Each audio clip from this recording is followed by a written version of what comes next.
That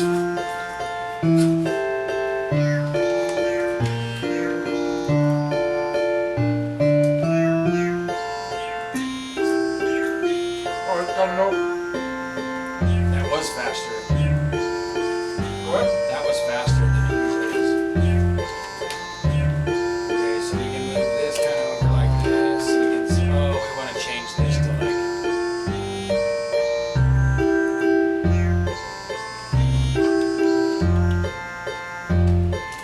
Thank you.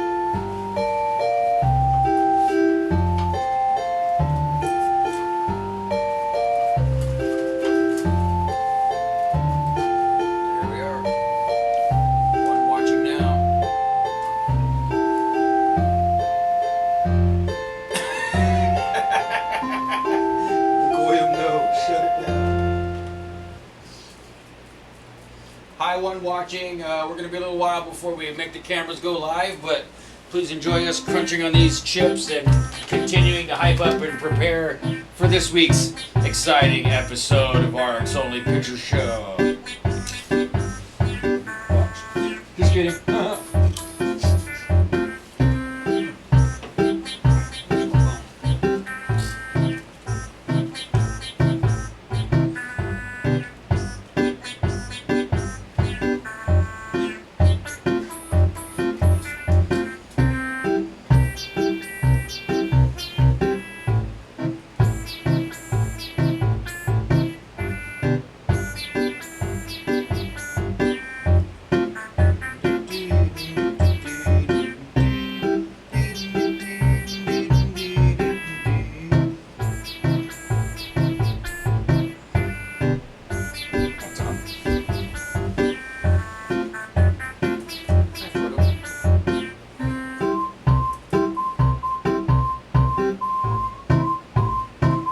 Said he doesn't have time to. He has to be in and out real quick, so.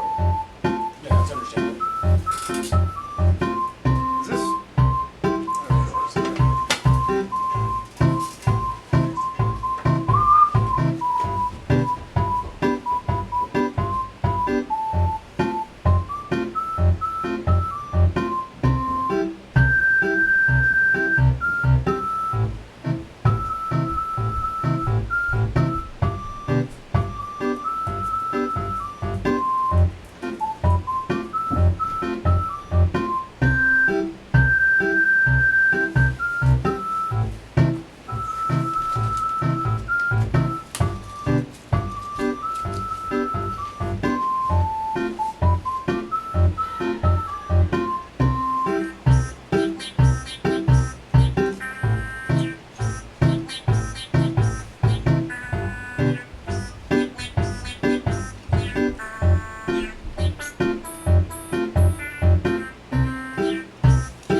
Bam!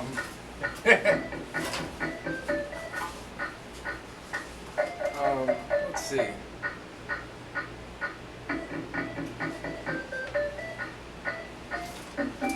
Are you gonna make a Twitter announcement? Yeah, I'm doing some promoting. Nice.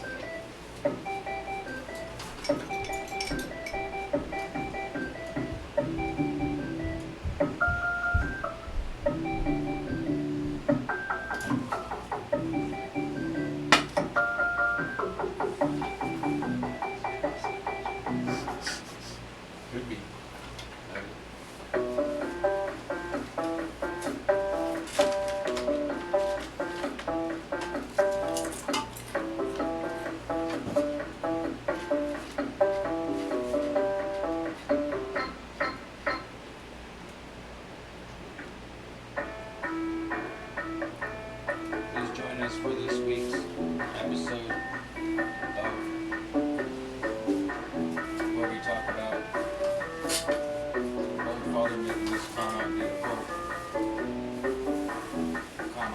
Elon Musk. And cannibalistic breakfast foods, period.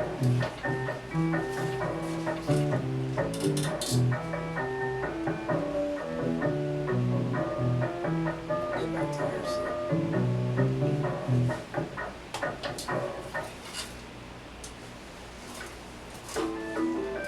Tried before. I like that one.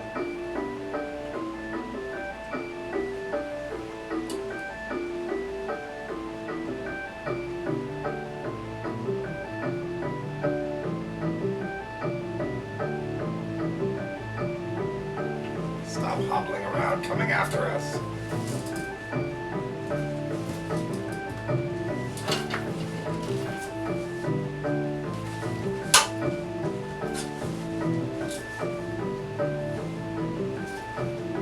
Really is a big hot dog. I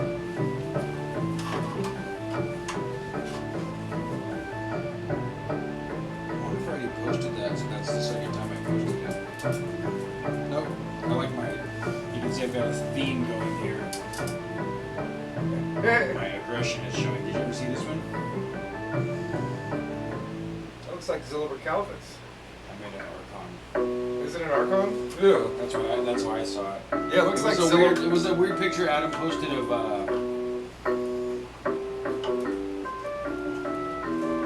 Phil Hartman, like with a huge head and a little crown on his head. So I took it and started messing with it, and then paralleled it, you know, like mirrored it. Yeah. And I was just keep messing with it. Dog, you're going outside. Come on.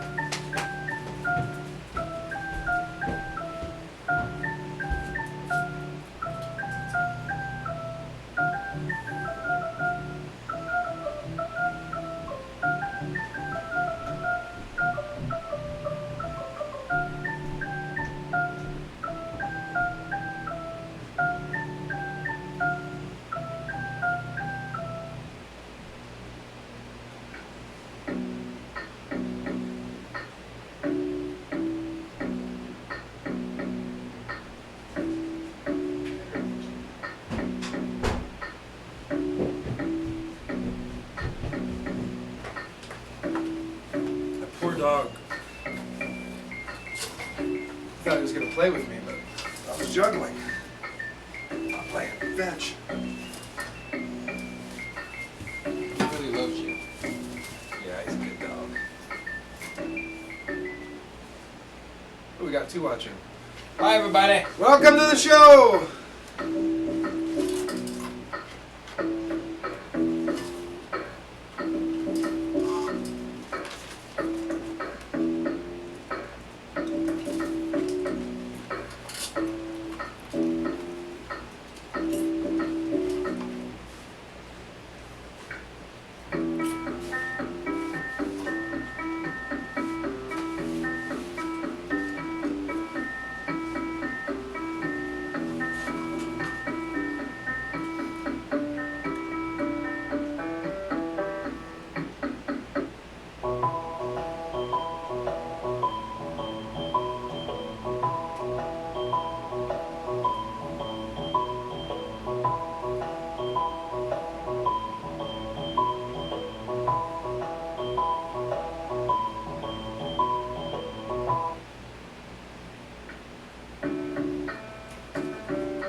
Actually a lot more of a pain in the ass than it seems like.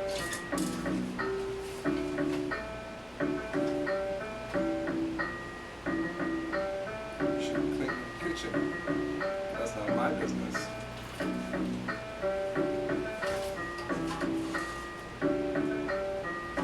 Yo-yos.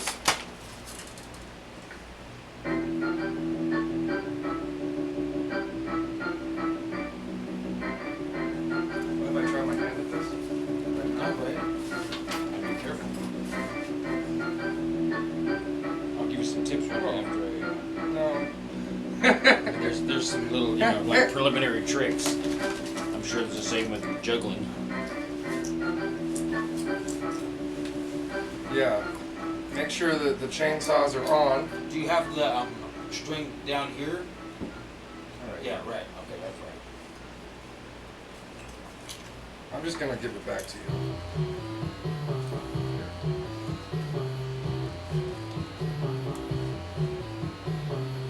Welcome to the show. Welcome to the show. Got 4 in the Wow, house. they're popping in. Yeah. Hi, everybody. Tell your friends, tell your mom. Just don't tell the police. I can tell the police. Actually, that's true. Nowadays, you can tell the police. We can stop doing all that illegal stuff. Oh, somebody commented. Oh yeah. Or is that you? I know something. Not me.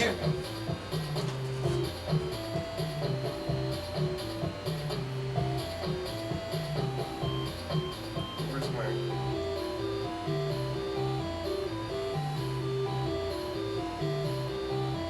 On telephone. Zach Lomby. Oh, cool. Hey buds, I can't stay, but I will drop you a like. Rock on, man. Yeah, Thanks for stopping thank by, you. dude.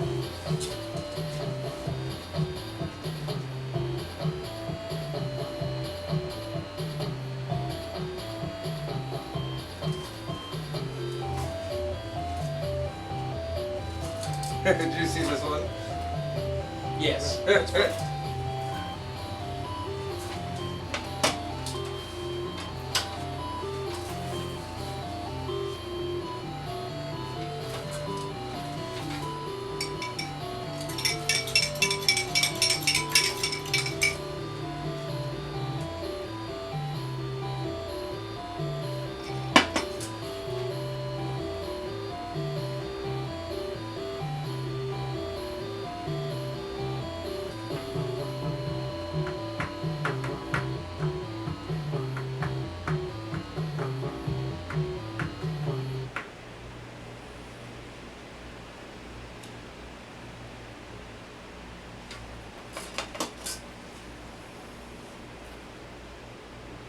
Yeah, Zach Lomby just retweeted us on Twitter too. We appreciate your support, Zach. Thanks, man. If you're still here, and if not, maybe someday you'll hear what I said.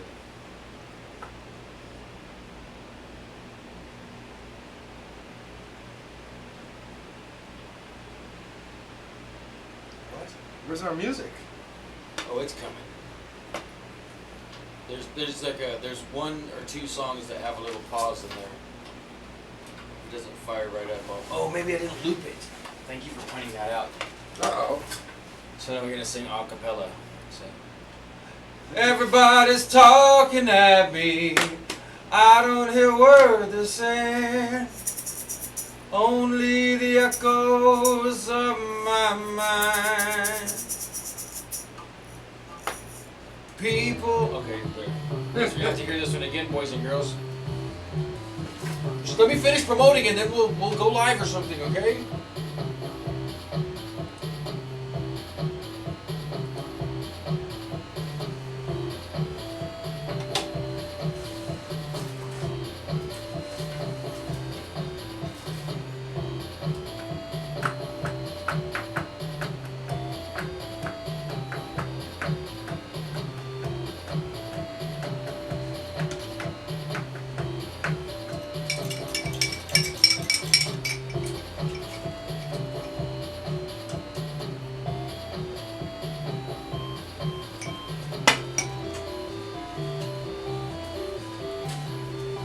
That Prince Parents meme. Too bold. Never satisfied. Yeah, that's really good. Tag friends. Let's start at the bottom, right there. Ann here, Lee Taylor, Nathan Baker, Aaron Sosi, Laura Russo, Andy Pirate, Adam Moore, Joel, Zach Moore, Don Norduff. Who else? Taking my shoes off today. Alex Rivera.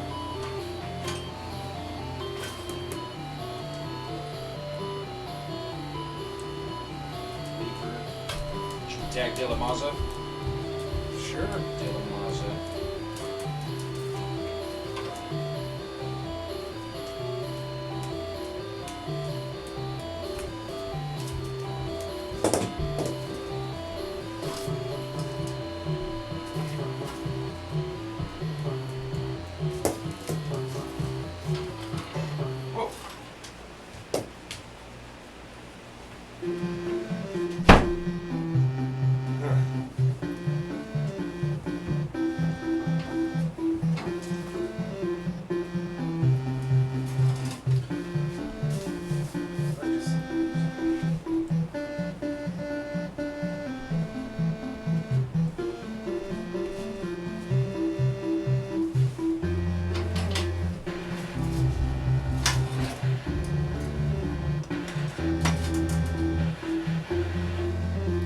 I love that flat Earth emergency one, the choking one. That's hilarious. Trump watches. I thought it was funny that AC was like, "Oh, I'm totally a Trump supporter," and we're both like, "Okay." Like, I'm not against him, but I don't know. I don't know if I'm going so far as to say I support anyone that's in politics. Oh, you mean an AC Super Groove? Yeah.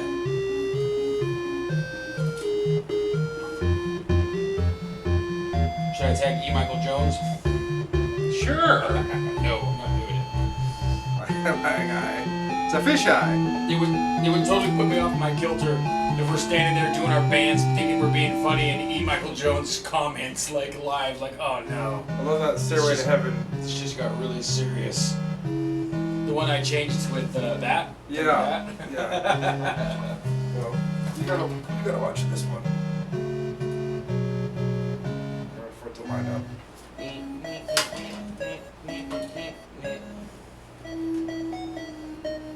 That's a great joke. Self-shower thoughts, where'd you find that? Oh, it's off of Reddit. There's a whole subreddit called Shower Thoughts, and it's pretty funny.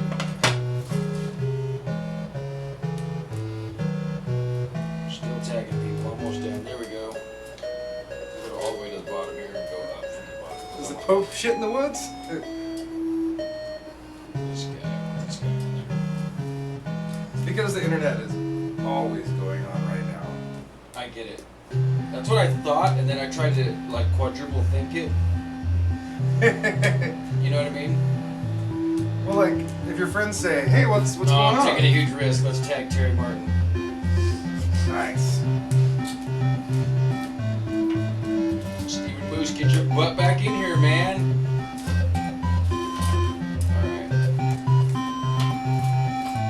Whoa. No, we're not trying to add a location. I guess just Walla Walla, Washington. That's fine.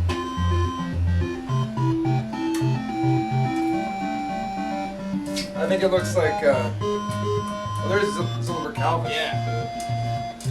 That looks like, you know, the Sistine Chapel. Which does? The hands that are doing the the picture show available over the counter. Oh, yeah. Yeah, it does. Like Like God creating Adam. God creating Adam. Or Nice, okay. touching Now I've Adam. tagged 32 people on Facebook. Oh, yeah, and I need to. Oh, is Nathan gonna. I don't know if he's coming down. He said he was. Because I want him to take that record. Oh. My sheet music's up there too, so. You wanna, You're all good. You want me to run or? you can. Give it to. Make sure that he's the.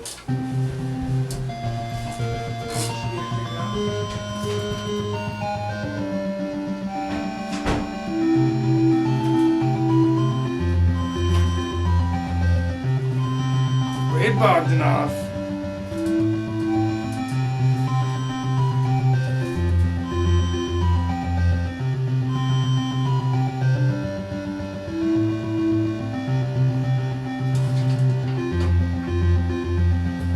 It's a family portrait.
I just added the words on that. Yeah, I've seen that.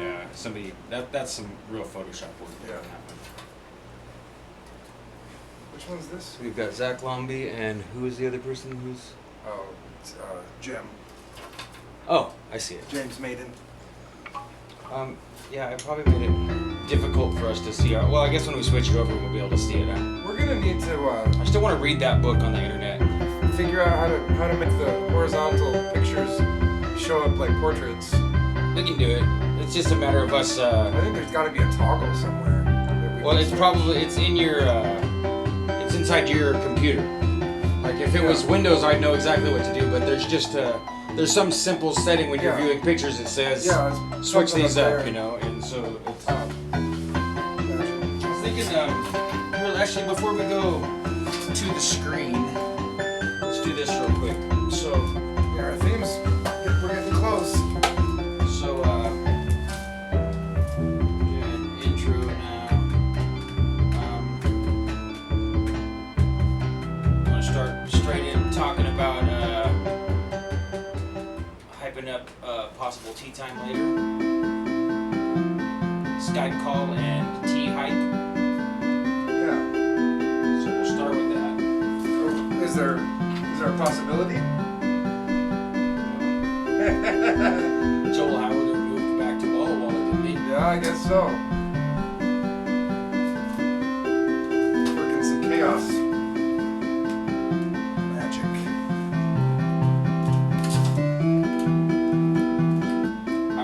I'm like impressed, happy, and disappointed all at the same time. Like, because to me, that's me showing impatience. Like being impatient. I wouldn't take it so far as to say that it's like wrong, because it was not. Your use of magic. Yeah. I don't think it's like just plain wrong, like, but it's skirting the line. Yeah. So then let's want to transition from that with the song. I think I'll do Dogs of War after that. Okay. We're gonna jump straight into. I was gonna come on and say hi and then start talking about oh, it's exciting. Guess what I did yesterday? Yeah. So Dogs of War, and then Actually, and we should talk about the. We'll go to commentary and maybe jump up to watch some of those. Like we can watch that Richie from Boston talking about the. before we go to the song, 22 Dogs. the transition, yeah. Or maybe go to Tracy's and do that. So I'll just put Dogs of War, and then I'll put plus song, Yeah. so that at the end of it I'll play, but in between we'll do that. So then let's do your MGM update next. After that? Yeah. Yeah. And then maybe Jungle and Yo-Yo for a bit, just cause.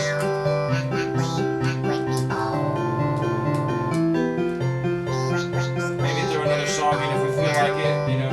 I need to bring these with me more often.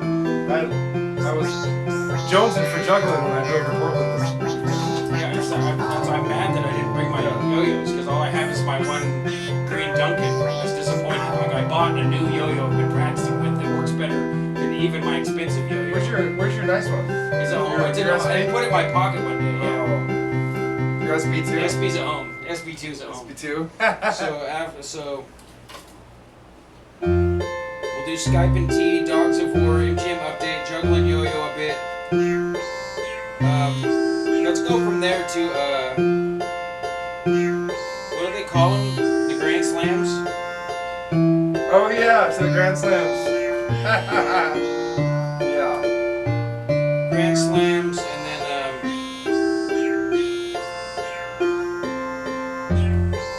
that Beatles song, White Album. oh yeah, okay.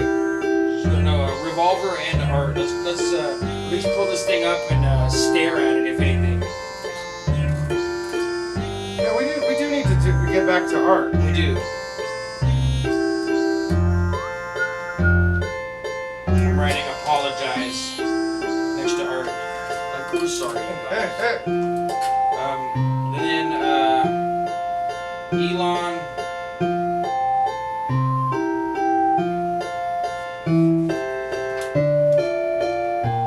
Is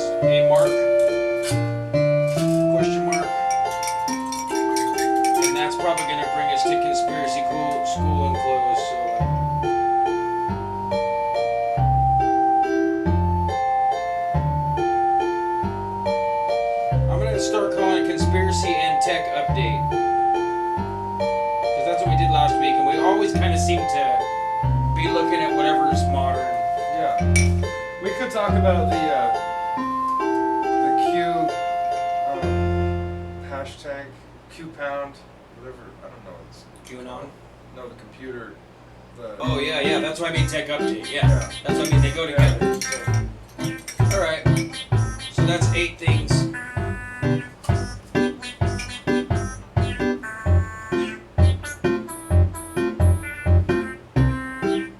Maybe we need an outro. I'm just gonna write that with a question mark. Not that we have to do it this week, but all right. So then we've got ourselves a little plan. nice. You have the keyboard and.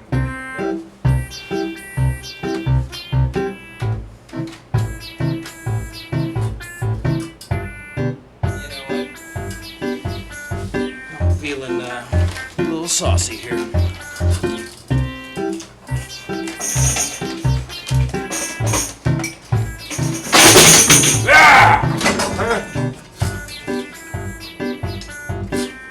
gonna be tall enough, is You gonna put the keyboard up there?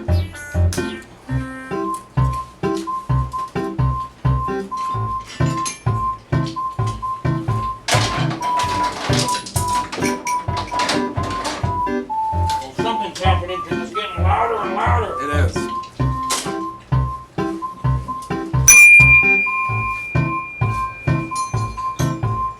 Like this.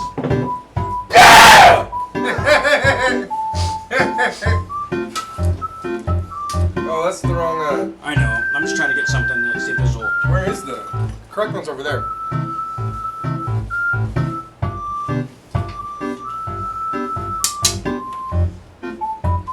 I guess you'll just have to be Tom the Cat.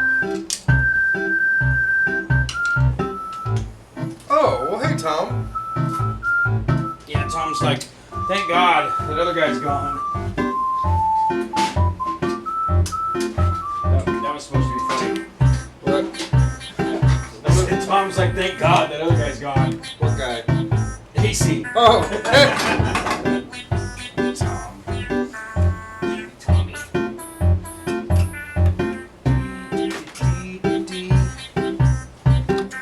There you go. Should be alright, right? You have to come this way, Tommy. Welcome to the show. Welcome to the show. Did you push the button? Oh. No, we got. Hi, everybody. Let's just do a hard 3, 2, 1, and cut. Here we are. Hey, everyone. Hello. Probably adjust this microphone a little bit too. Oh, Moose is here. All right. Yes, he fell into the drummer. He fell into a drum pit. Fell into a drum pit. Oh, Moose me. is wondering if you fell into a drummer. yeah, and his name's Innate. I fell in love with him before I met my girlfriend and before he met his wife. Oh, what?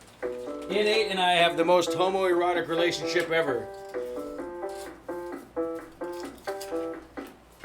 Well, not really. It probably doesn't compare at all to any guys that are actually bi or gay. But other than that, you know. It's like MMA without the fighting. So a lot of shouting. Alright. So,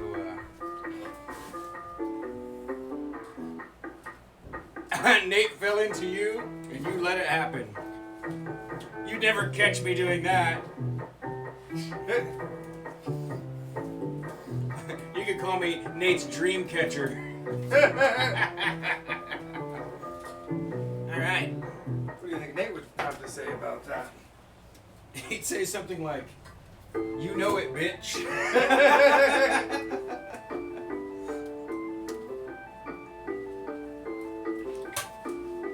So yeah, I got exciting news. I can't divulge very many details, but yesterday I was able to get like an hour plus call in with a reasonably famous occultist esoteric writer, probably the preeminent expert in the world on this strange thing we call Baphomet. And I know some people like to be picky and say Baphomet, but in my research I found that it doesn't really matter, you know. Baphomet, Baphomet, ooh la la. Yeah, and that's Jim made that joke one time. I'm just going to turn this down a little bit.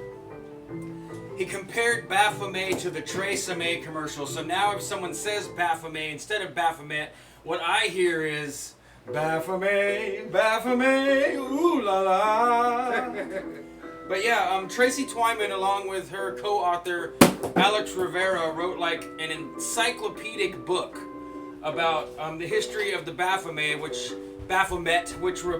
totally has to do with the Grail mysteries. Like it starts with the Holy Grail mysteries, and the search for the Holy Grail kind of transitions into the. It has to do with John the Baptist. Some people think that Baphomet is actually a magical severed head. There's a name for it. I don't remember what the name for the magical severed head is. And anyway, Tracy Twyman, along with Alex Rivera, authored this amazing book. Oh, here it is. Cool. Jim's got it. So this is the book. It's called Baphomet: The Temple Mystery Unveiled. Wonderful illustrations in there. And I became fascinated with this woman's work because it's so much more in depth than most people. Usually, when you're researching something so terrifying and strange, for those of you that might not know, the Baphomet is like the most traditional modern symbol of Satan that you see. It's this. I'm sure there's a picture of it in here. Probably pretty easy to find. The most famous picture is an illustration by a famous occult guy named Eliphas Levi. So here we'll. I gotta move this. Let's get that out of the way so I can see where I'm. I always think of blue denim when I hear the name. So that's the Baphomet, and being a person who was raised in the Christian church and definitely still clings to my love of Jesus, but maybe not as traditional as some. I'm fascinated by the opposite side, of course, and I want to know, what's up? Know your enemy, as they say. If you're gonna study, know both sides so that you understand what you're up against.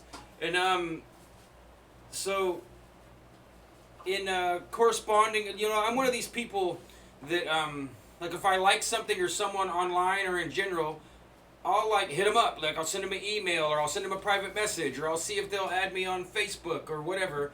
And so for the last year or more, couple years, I've been corresponding with both Tracy Twyman and Alex Rivera. And Tracy's actually come up against some really strange kind of hard time stuff with her online experience. And she asked me if I wanted to have not about some of the weird AI and chat bot, or more severe than AI bots on the internet, not just spammy AstroTurf accounts, but further than that, bots creating content, maybe people being manipulated or fed content.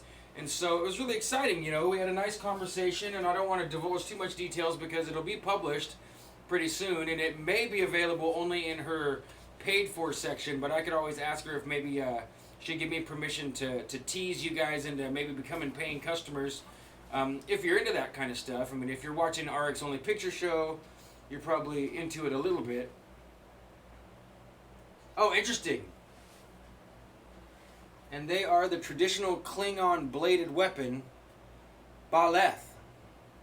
Batleth. Batleth? I wonder how you say it. Interesting. Oh, I kind of want to look that up now. Maybe we should go to a quick. Thanks, Ryan. Let's compare this thing, because there's a lot of symbolism in in almost all media, but there's especially a lot of symbolism in science fiction. So let's see if we can get to the share. We'll get this booted up over here. Let me see. Oh, we've got a window down here. We need to drag a window in. Yeah, I'm gonna have to. I wanna. Oh yeah. Wanna. Cool. Let's look up the bat left. Is that what it?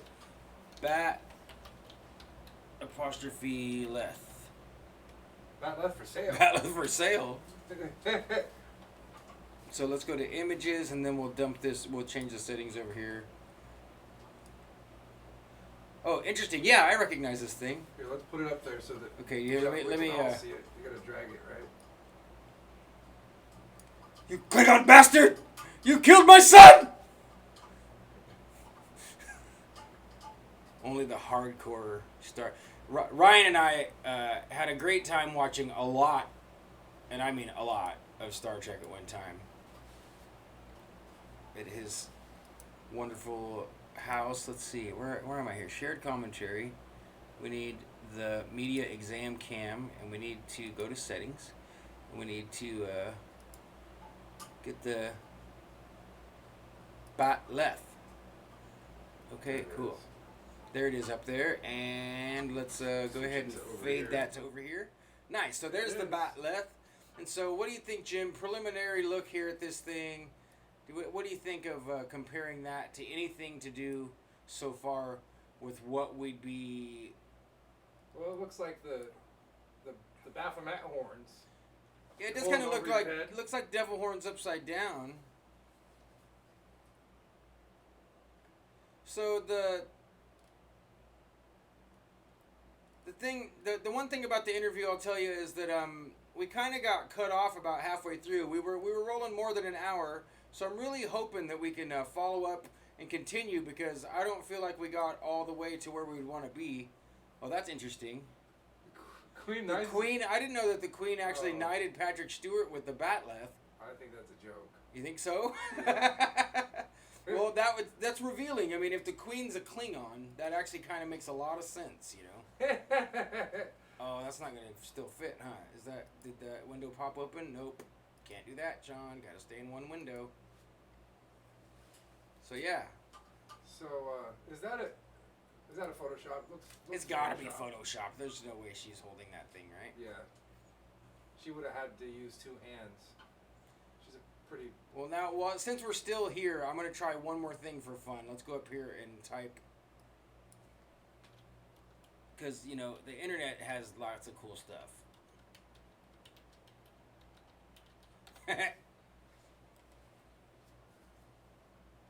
Well, here, this is a pretty insane.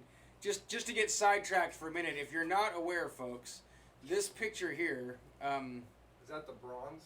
Yeah, this is a stone. I'm pretty sure it's bronze. This is like an installment by the. It's at the Church of Satan, I think. The Church of Satan. So we'll go to Goat Lord Below's Dave Baphomet to his Twitter. Where'd it go? I hate that it does that. I was trying to go to the article kind of there, but that didn't work. Oh, and I just opened another window. I'm kind of off balance here, folks. You're going to have to forgive me. I'm slipping.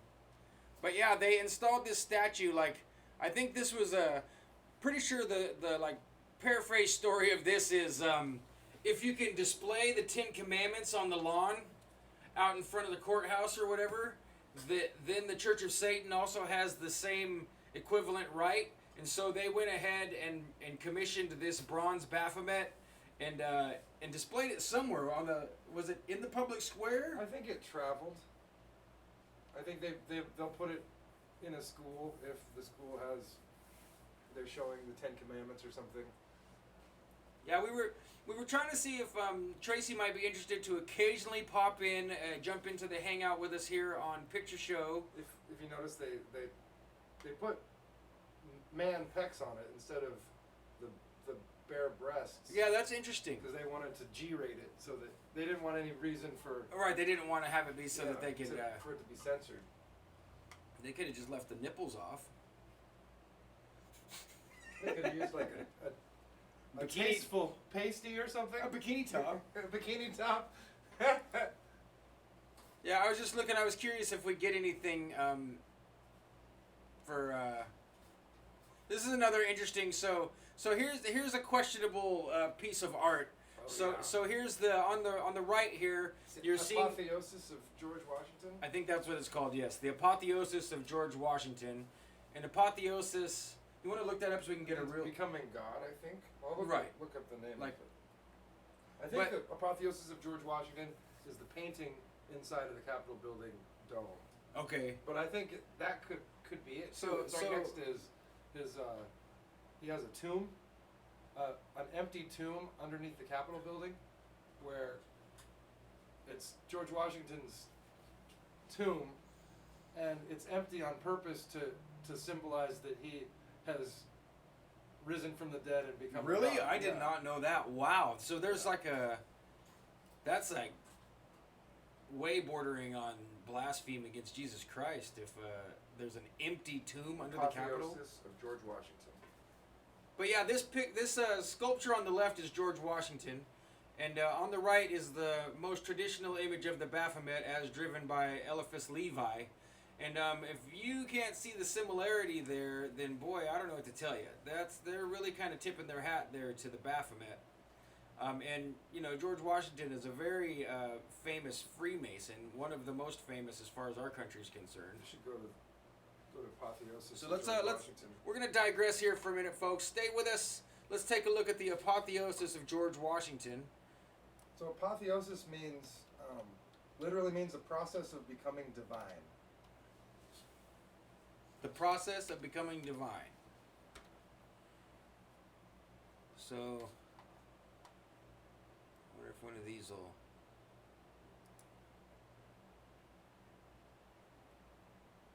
Well, dang it. Alright, hold on. I'll solve this on the fly here. There. That should get us all on the same page, quite literally.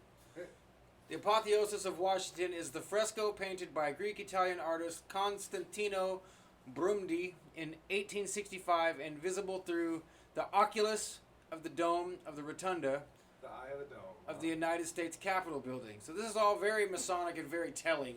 I mean, a lot of people would read this, like if you're a 7th grader reading this, you're like, blah, blah, blah, whatever. But just that first sentence, we could probably spend an hour and a half dissecting what that might mean. You know, there's lots of material just... I'm going to read it again. The apotheosis of Washington is the fresco painted by Greek-Italian artist Constantino Brumidi in 1865 and visible through the oculus of the dome in the rotunda of the United States Capitol building. So if we wanted to get crazy, we could start by looking at what the secret meanings or the symbolic meanings of capitals are. And I don't mean buildings, Capitol buildings. The Capitol is actually the top of a pillar.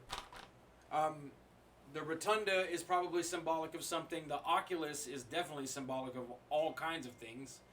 And then we could digress from there, take a look at how important the year 1865 is when you're looking at secret calendars or why dates are important. You know, just off the top of my head, we could be 8 plus 1 is 9, plus 6 is 25, plus 5 is 10 equals 1. So the year numerologically equals 1, right? Or 10. I don't know. It stops at 9, so it would be 1. Huh. And I find it interesting also that his title of the painting is not of George Washington, but just of Washington. So that's kind of... For those of you that don't know, a fresco is a painting that's painted onto wet plaster so that when it dries, the pigment colors, whatever they use, are trapped and preserved for a very long time inside of the plaster. So you're working under the gun to get the thing done. I remember being inside of another famous oculus called the Pantheon. Pantheon. That's what's in Rome, right? Parthenon is in Greece. Pantheon is in Rome. And there's beautiful frescoes inside of the Pantheon. And some of them weren't completed fast enough. And so they had little velvet ropes around them and you couldn't get close to them and the paint was flaking off. So... I wonder if apotheosis of I wonder if it's titled the apotheosis of Washington, so that it kind of also apothesizes it also raises the state of Washington, you know, the city-state, to a divine, you know. Yeah, that's what I thought too. Because if you say George Washington, then Yeah. it's specific to the individual, whereas the term Washington, like so many other words, could mean lots of things. We are currently in the state of Washington, which didn't exist then, but does because of that man. I think he's got The word Columbia is another great example. Columbia River, Columbia Gorge, Columbia, Yeah. the famous woman. You know, ISIS. really, Columbia. the Statue of Liberty is Columbia. You Yeah. know, and so there's all this symbolism behind words that most people don't think of. If I remember right, I think there's like 72 angels flanking him in the apotheosis of Washington. Okay, well, we can look a little farther. Mujahideen, what's up, dude? He says, Church of Satan are atheists taking Satan's name in vain. That's really funny, folks. If you don't have a sense of humor, then you won't get that. They are in the process of putting up one here to counter a Ten Commandments monument. Interesting. So they're doing more than one. They're going to keep rolling these things out. So we're going to have Ten Commandments in Baphomet all over the place if they have their way.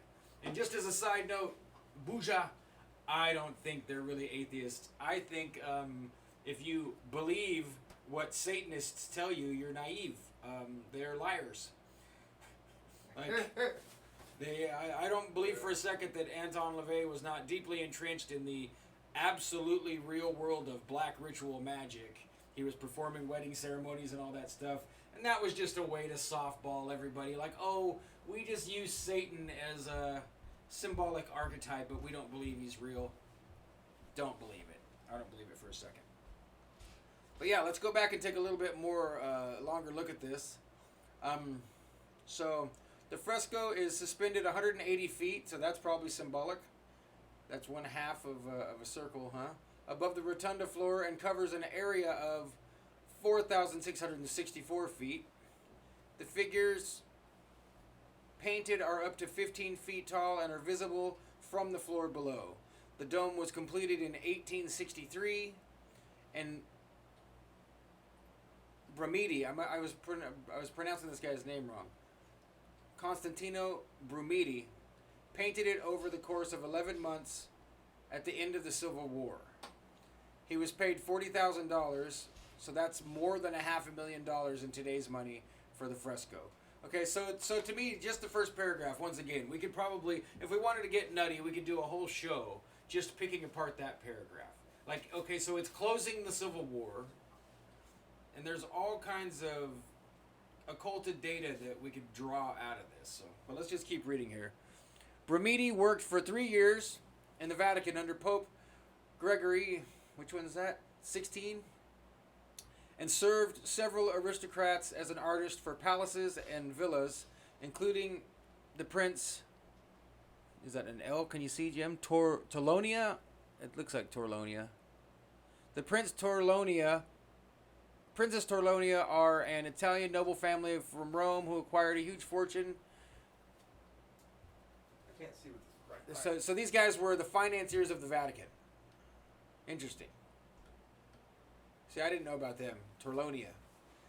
So he immigrated to the United States in 1852, spent much of the last 25 years of his life working in the capital. In addition to the apotheosis of Washington, he designed the Brumidi corridors. Ooh, I wonder where they are. Vaulted, ornately decorated corridors on the first floor of the Senate wing of the United States Capitol. So interesting. So this artist has some serious clout as far as his art being inside of our American Capitol. Oh, here, and they're gonna actually tell us on Wikipedia what some of the symbolism is. So let me sip a drink here and we'll keep reading. Unless you guys want to do something else. No, I'm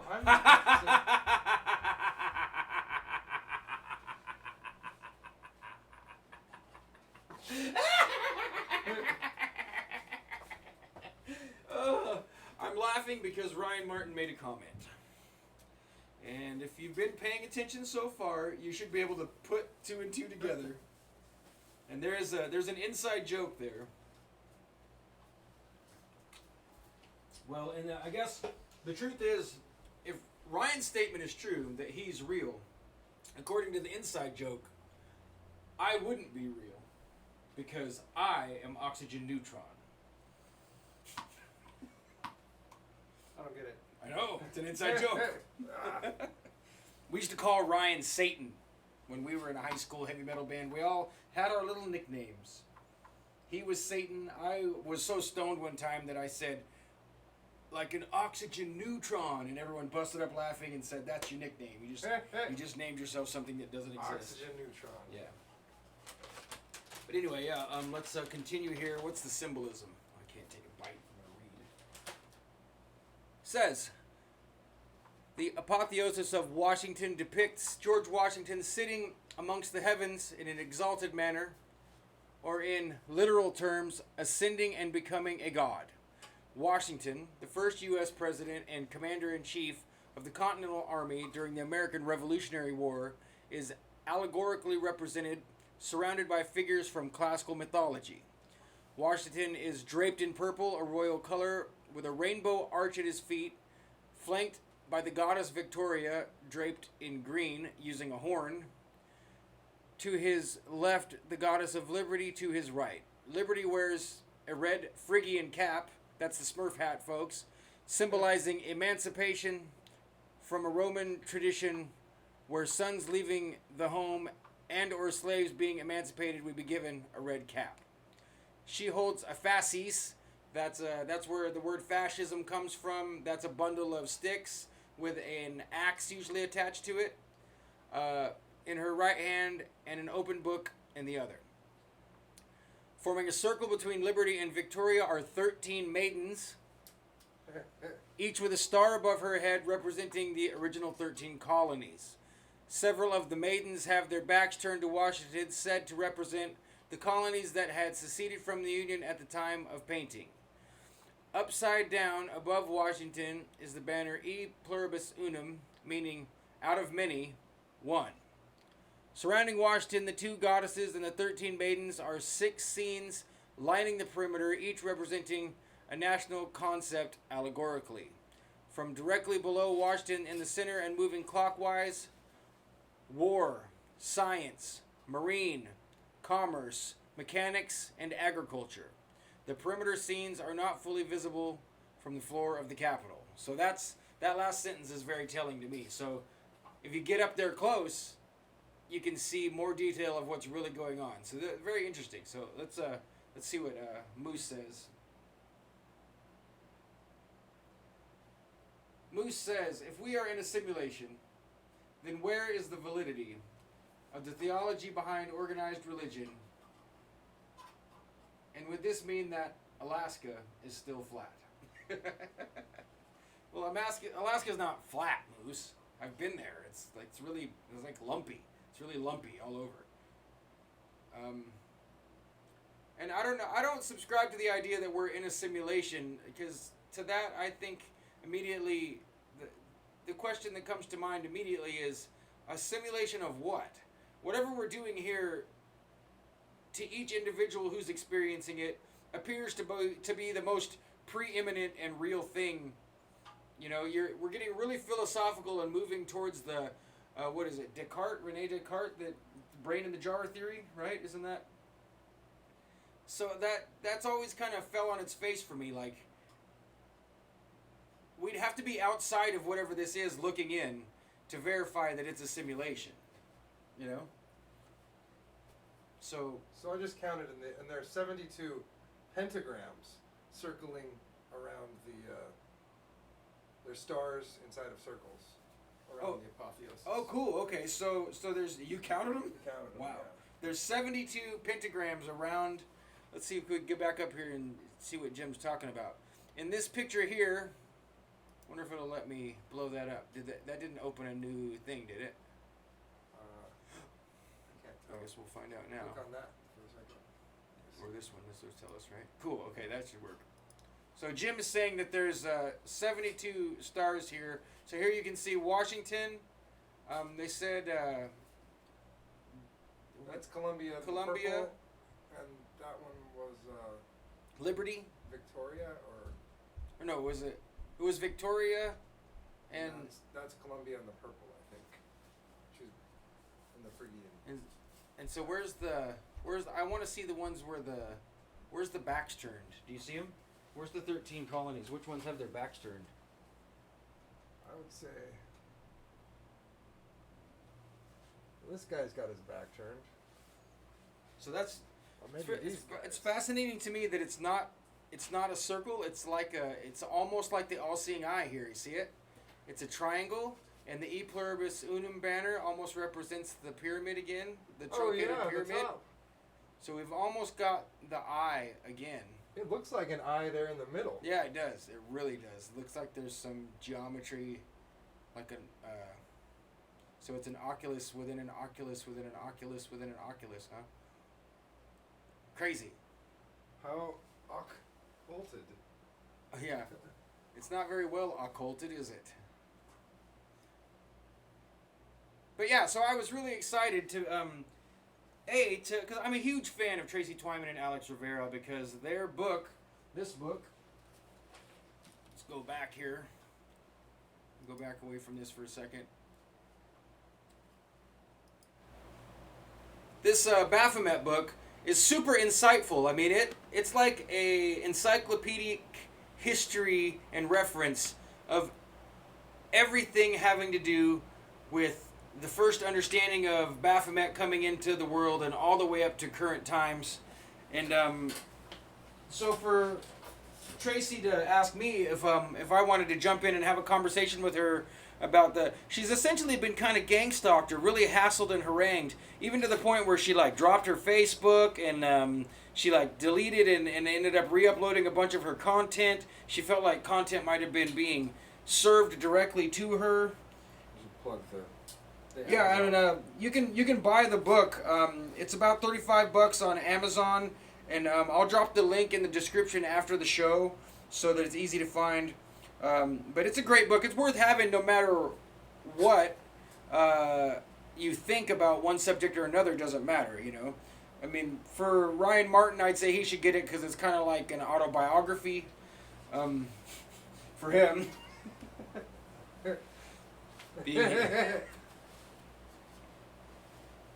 I didn't mean to interrupt you there. You were talking about the gang stalking. Well, yeah, I mean, you know, Tracy, she's got 2 sets of content, whatever you can get for free, and then what's in her special club called Plus Ultra. And if you dig this stuff and you like really kind of weird, far out shit, then I definitely recommend kicking her $10 a month and getting onto the Plus Ultra. I'm in there, and it's great, man. And before she had to reboot her website, it was almost like a little private Facebooky type interface, and I hope she brings that back. I don't know if she's going to be able to or not, but it was definitely like where you could comment, have side conversations, you could post stuff yourself, so it was like a little social media platform just for her, like her little private club of subscribers, and it was getting to be really fun and a good time. And it's really, even though it's really deep, serious subject matter, and really what she thinks probably got her in trouble was following up all the pedogate and child sex trafficking symbolism on YouTube. That seems to be kind of a hot button thing that she thinks might have triggered some people into, I don't know, into kind of fucking with her and threatening her and all kinds of stuff. Outside of getting super serious, she's really lighthearted, makes lots of memes, makes lots of jokes, has a great sense of humor. So, I really hope that eventually she'll be able to jump in here with us. I guess I'm gonna let the cat out of the bag. What we really want, Tracy, if you're watching this or if you see it later, and I can clip this out and send it to you, what we'd love to do is every once in a while, we'll get tea and you get tea, and we'll have tea time with Tracy Twyman. That's what we want to do. So we need more teas than that. Tracy Twyman's Tea Time Tuesdays? No, we'd have to change the show.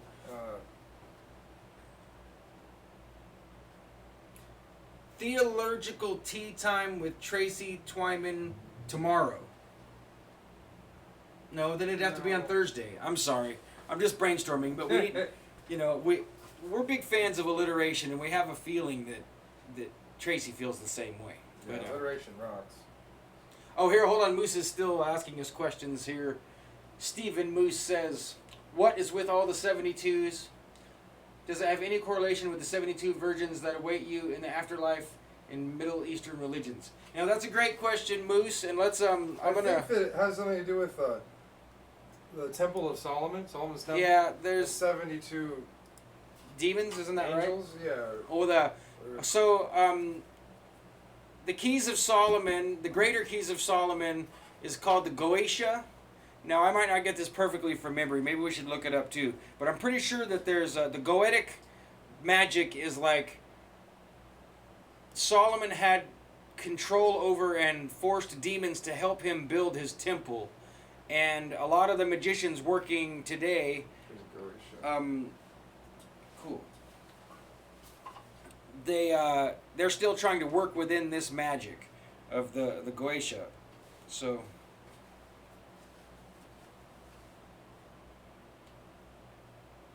let's just this is Lesser Keys of Solomon. Is an anonymous grimoire, that's a book of spells, on demonology. It was compiled in the mid-17th century, mostly from materials a couple of centuries older. Divided into 5 books.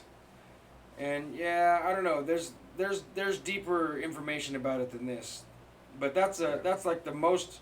That's the Lesser Keys of Solomon. I'm pretty sure there's a Greater Keys of Solomon. But yeah, that's one of the. Let's just look up. We'll transition over here. Hold on, Moose. Let's see if we can get an answer to your question. Let's just ask the internet. What if we type occult meaning of 72?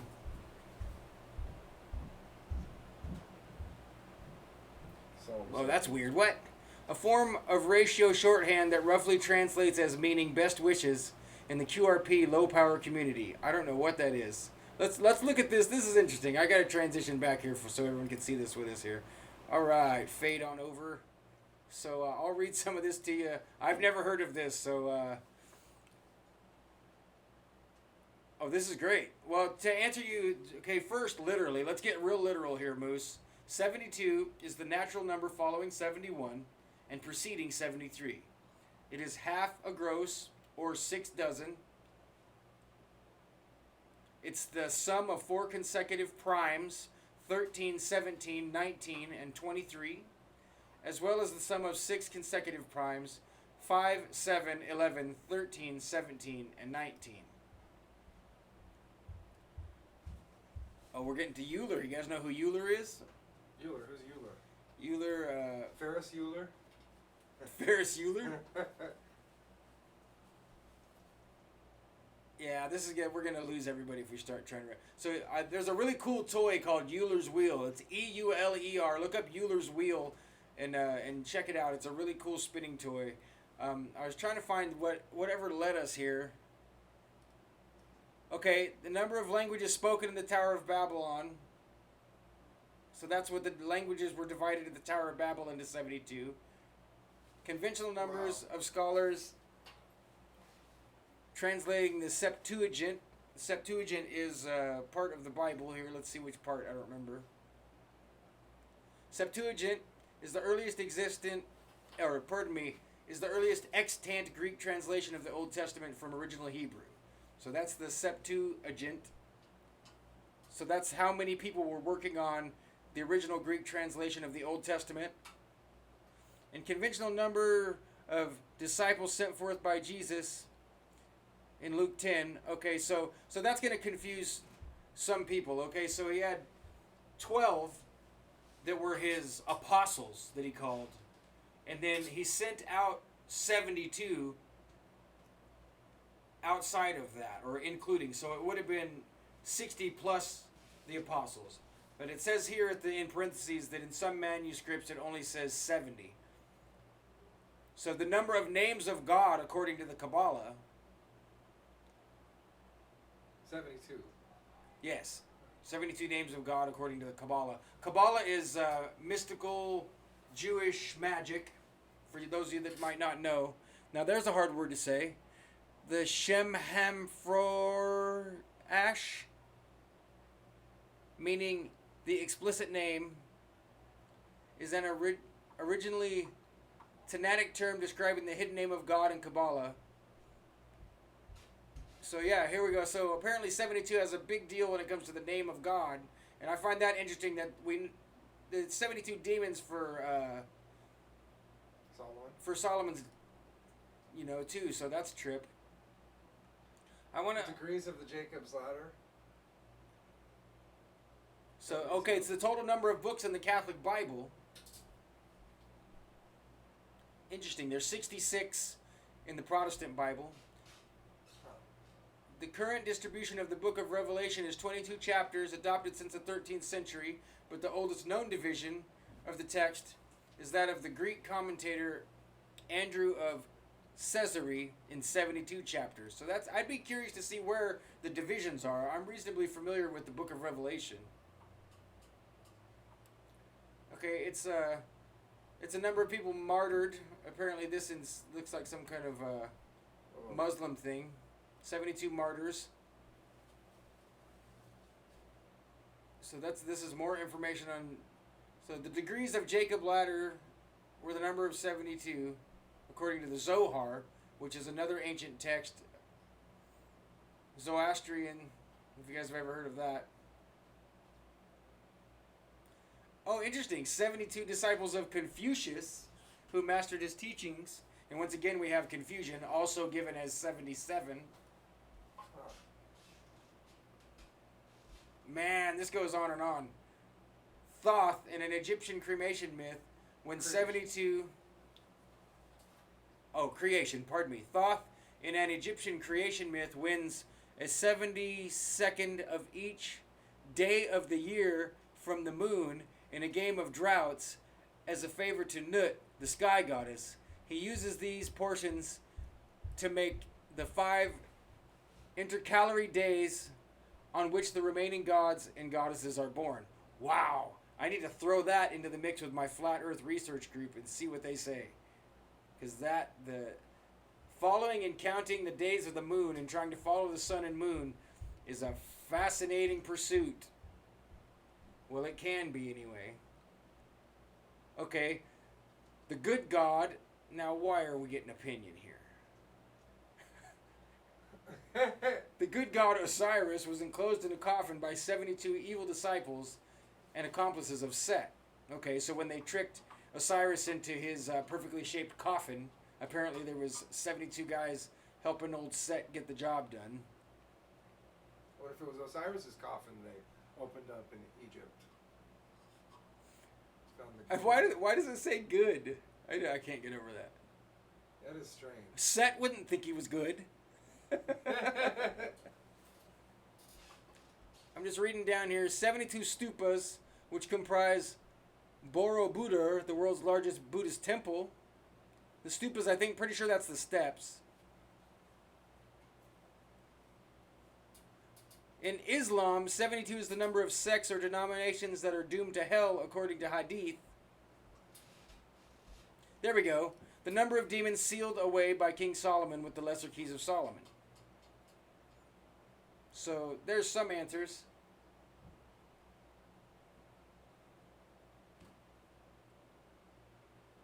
So, yeah, well... Did we check out other fields? Yeah, we're going to get down here. I wanted to find what it said. In DPI, the default screen resolution for an image or graphic on Apple Macintosh screen. Yeah, well, that's 72 is also the resolution for the internet. You know, if you're going to make something for the web, it has to be at least 72 to be clear. And that's why when you try and grab a picture off the web and print it or blow it up, that it's crap, because 72 dots per inch is not very much. In typography, point sizes are measured in 1/72 of an inch. Wow. 72 point character is 1 inch tall. I don't know. That says something about French people. I'm ignoring that. And this too, the municipal Alkrung.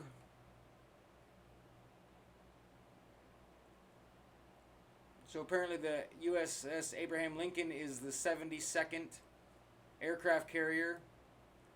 It's a Soviet tank. The rule of 72 in finance, what's that? In finance, the rule of 72, the rule of 70, and the rule of 69.3 are methods for estimating an investment's doubling time. The rule number is divided by the interest percentage per period to obtain the approximate number of periods required for doubling. Although scientific calculators and spreadsheet, well, I'm not going to keep going. So, okay, it's a rule in banking or finance.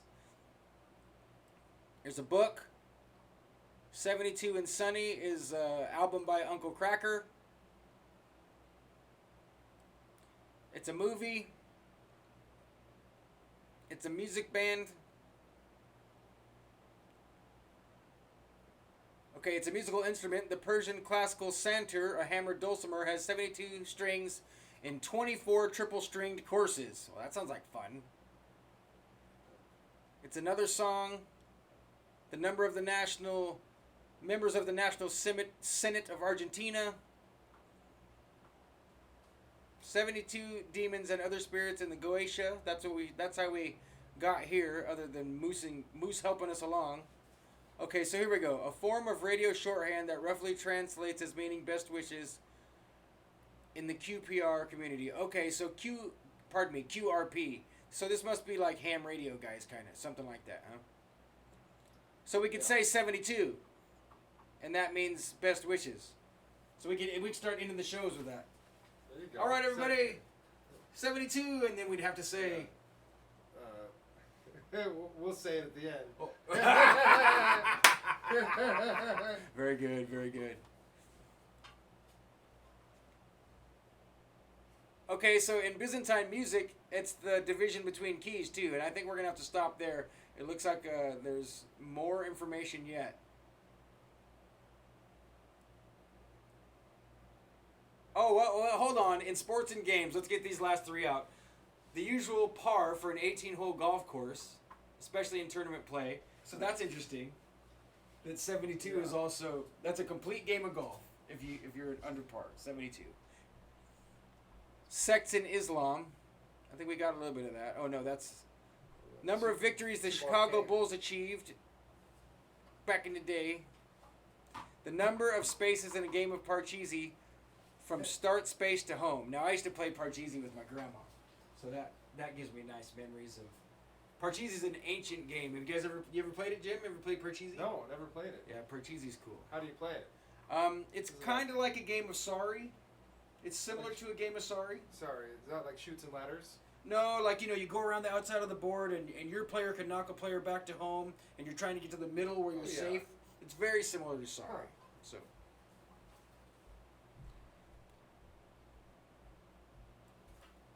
So yeah, I don't remember how we even got this far. I mean, it's because Moose was asking questions. But, Yeah, with 72 stars, 72 pentagrams yeah, around the oculus. So maybe they were just playing a lot of golf. Washington just wanted to come in under par. Yeah. Or at par. It's a little prayer for coming in at par.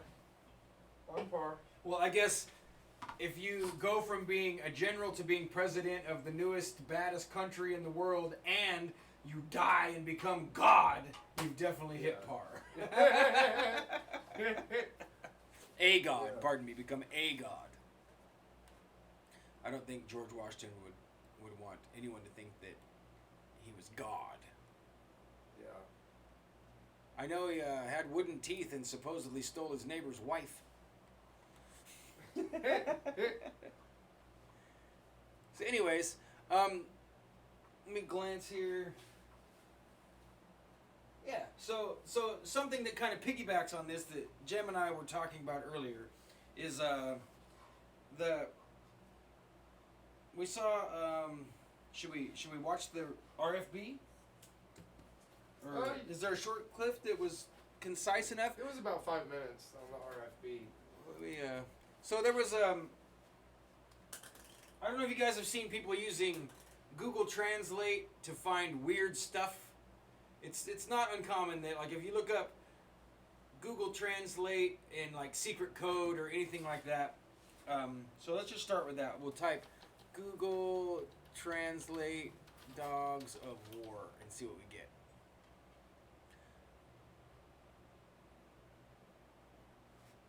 So this one says 18 times. There's 20 into Hawaiian to English.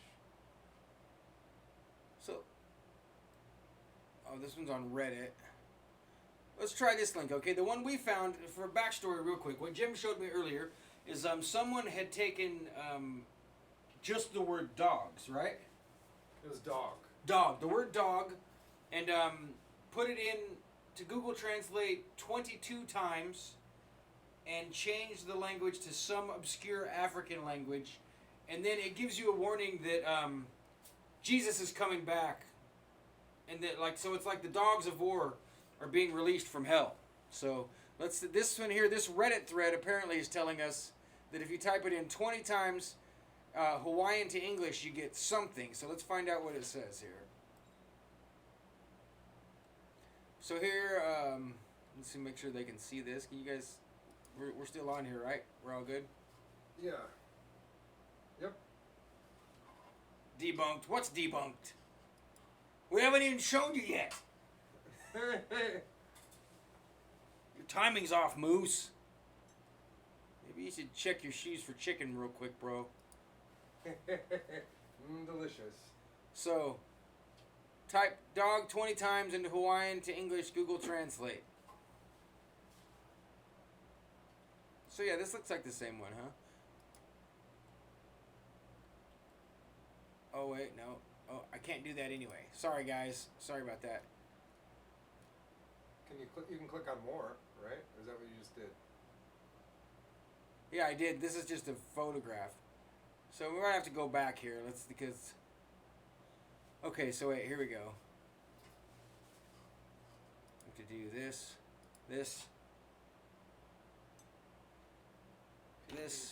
I gotta switch this over here for everybody.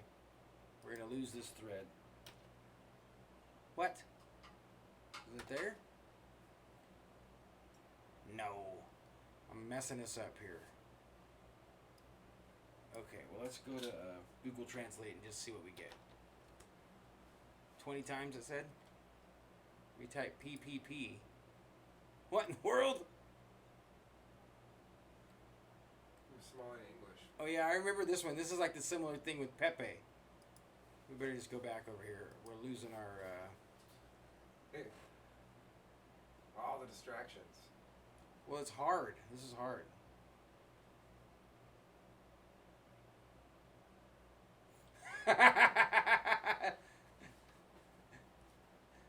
I'm not blaming you, bro. I appreciate you, Stephen Moose. That's why you got a wrench. We like you so much, we expect you to take on extra responsibility whenever you're here. So let's just get back to it. So 22 times dog. Oops. Dog. English to African. Let's just see if that brings us something.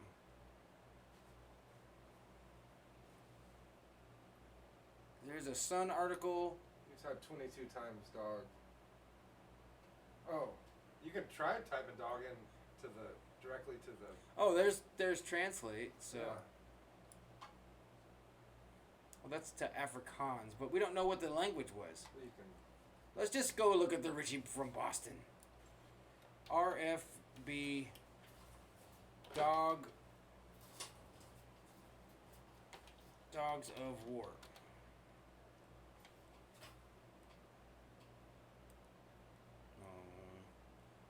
All right. You have to. I'm gonna have to type Richie from Boston. Yeah. Richie from Boston. I don't think his says dogs of war. It just says dog. Dog. Okay. Yeah. Richie from Boston, dog, and time. That should. Is it pretty recent, Jim? Yeah. Okay, so if we just land on Richie's page, we should be able to find it. Thought this article said 72 dogs and got freaked out for a second. Hey, what's up, YouTube? All right, so we're going to go to videos. That's funny, Moose. There it is. This one? Yep. So Google Translate predicts the return of Christ. Here, I'll turn this up right here. All right. And are we getting decent, so they can see that? Hey, what's up, YouTube? Right. It's Richie from Boston. It's the 23rd of July. It's 2018, and I received an email from Ed and Diane. And I get a lot of emails. I get a lot of links, but this is a strange one. Now, this is from that stalwart of truth-telling, The Sun. The sun's been nice enough to feature my YouTube channel, always in a discouraging manner, but still, is what it is, right? That's showbiz, I guess we'll call it. This is a strange one. This is really unusual. Doomsday Fear. Google Translate warns of apocalypse in bizarre end times message about the Antichrist. Now everybody remembers this when Siri answered a question to one of the people from InfoWars. I know. But at any rate, this still happened. 14. It's Sunday, July 27, 2014, opening gates of Hades. Opening gates of Hades. So my point being, this wouldn't be the first time that this has occurred. This time, it's really strange because apparently somebody typed in the word dog. And then they went to translating from Yoruba, a West African language. Yoruba. They typed in dog and Google Translate gave back dog. No big deal, right? Don't let it bother you that D-O-G is actually G-O-D spelled backwards. Apparently, if you type it in 22 times, this is the message. Doomsday clock is 3 minutes to midnight. We are experiencing characters and a dramatic developments in the world which indicate that we are increasingly approaching the end times and Jesus' return. That's what Google got from somebody typing in dog 22 times and translating it into a West African language. That's odd. That's really, really unusual and strange, no? But to me, it's just more of the same. It's just more of the same. These things are actually spitting out the truth.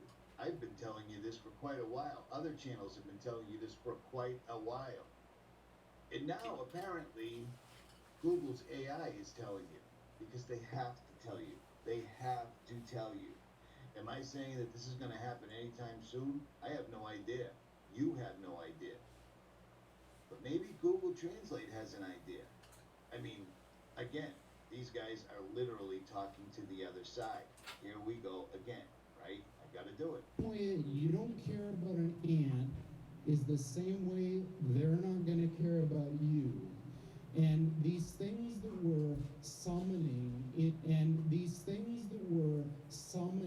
into the world now are not demons, they're not evil, but they're more like the Lovecraftian great old ones. There are entities that are not necessarily going to be aligned with what we want. So it seems like every time they let one of their AIs loose on Yeah, Facebook, well, let's see, Twitter, we're or even in Google Translate. I think we're going to have to stop and let our audience digest for a second, Jim. Because we just kind of went, like, over the edge here. Yeah. So, for a quick catch-up for anyone that's watching and isn't completely familiar with the crazy nonsense we do here, what Richie from Boston is like one of the most popular conspiracy channels out there. And he's talking about how the people at CERN, the people at Google, the people at IBM, the people at, what's the D-Wave? Which company is that? Is that Google? D-Wave, it's its own company. Okay, so they sell them to lots of people. Yeah, but they, anyways. They're not Microsoft. Anyways, the speculation is that all these companies, through artificial intelligence and machine learning, are communicating with entities on the other side of the life and death veil. You know, in purgatory or in hell or whatever's outside of our realm of understanding. You know, to Moose's point, if this is something like a simulation and there's creatures beyond our imagination outside of it, then that's what they're speculating. That, you know, the reason that you get results for dog 22 times is because the machine isn't just randomly generating crap, but that on the other side, something like spirits or demons or a daemon, spelled differently, it means not necessarily evil, but still kind of like an angel or something like that, you know, that they've found a way to communicate with us more effectively than maybe they had in the past. And so whoever this guy is, I'm going to back that up a little bit if I can, because that's really interesting. I don't know who this, do you recognize this guy, Jim? I'm going to back it up just a little bit. Let's see if we can... AI's loose on Facebook, Twitter, or even in Google Translate. This guy Gordy here. Rose. Is that Gordy Rose? Is that his name? He's They're not evil. D-Wave. These things that we're summoning into the world now are not demons. They're not evil. But they're more like the Lovecraftian great old ones. There are... Okay, so how can you say they're not demons, they're not evil? yeah. They're more like the Lovecraftian great old ones. Okay, if you've just seen some Iron Maiden posters, if you've read any H.P. Lovecraft, I don't remember Cthulhu ever coming and being like, I could go either way, either destroy you guys or not. You know, we could either kill you all or be cool. You know, like, what's he talking about? He's contradicting himself is my point. So let's listen to this. Let's let this roll out through the rest of the video now. But yeah. Entities that are not necessarily going to be aligned with what we want. So it seems like every time they let one of their AIs loose on Facebook, Twitter, or even in Google Translate, the machines or the entities behind the technology inadvertently tell the truth. And that's all there is to it. Believe it or don't. It's on you. Richie from Boston. Like, share, subscribe. Or do. Oh, Dude. So yeah, I guess we can stop there. That's a good enough spot to stop. Because we want to parlay this into even more information about what we've come to start to call, what, the Tracy Gate? the puppies of hell? Oh. The dogs of war? Are you going to play the... Yeah, I was going to see if I could find... Well, It's, it's kind of tough, isn't it? I could go to Twitter and see if I can find it here. Let me see if I can talk Twitter. and find at the same time. So, back to Tracy Twyman again. She, today, posted... she posted an article about how... It correlates to what we were just watching about the Dogs of War, and about how I think in 2014, she... Well, okay, so the other thing about Tracy Twyman and the Baphomet is the main way that she's gotten some of her information is by asking the Ouija board questions and getting answers directly from the Baphomet or from some spirit entities that are claiming to be Baphomet or whatever. And so way back in 2014, she did a live seance and essentially got the same information that we just saw Richie from Boston talking about. what year did she do it? 2014, pretty sure is what it said. So Wow. let's see if we can find that. Clyde Lewis here. Yeah, so here we go. I thought it was before that, maybe. Oh, yeah. There it is. So we're gonna, let's see if we can get this where you guys can see it.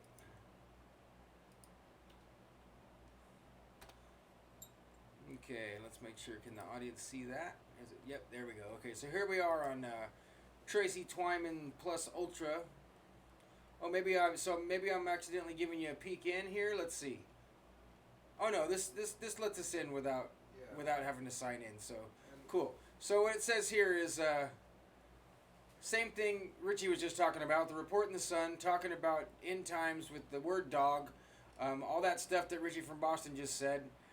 In 2014, on Halloween, Tracy was having a seance with Baphomet live on the national radio show of Clyde Lewis called Ground Zero.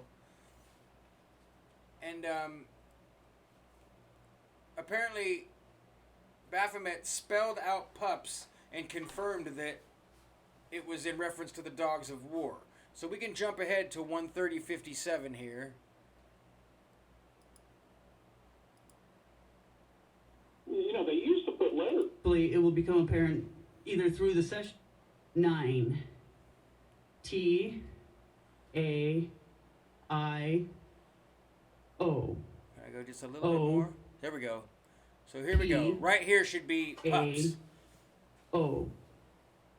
U. I. V. Okay, I'm going to stop there. You need to tell us English words, please. No code.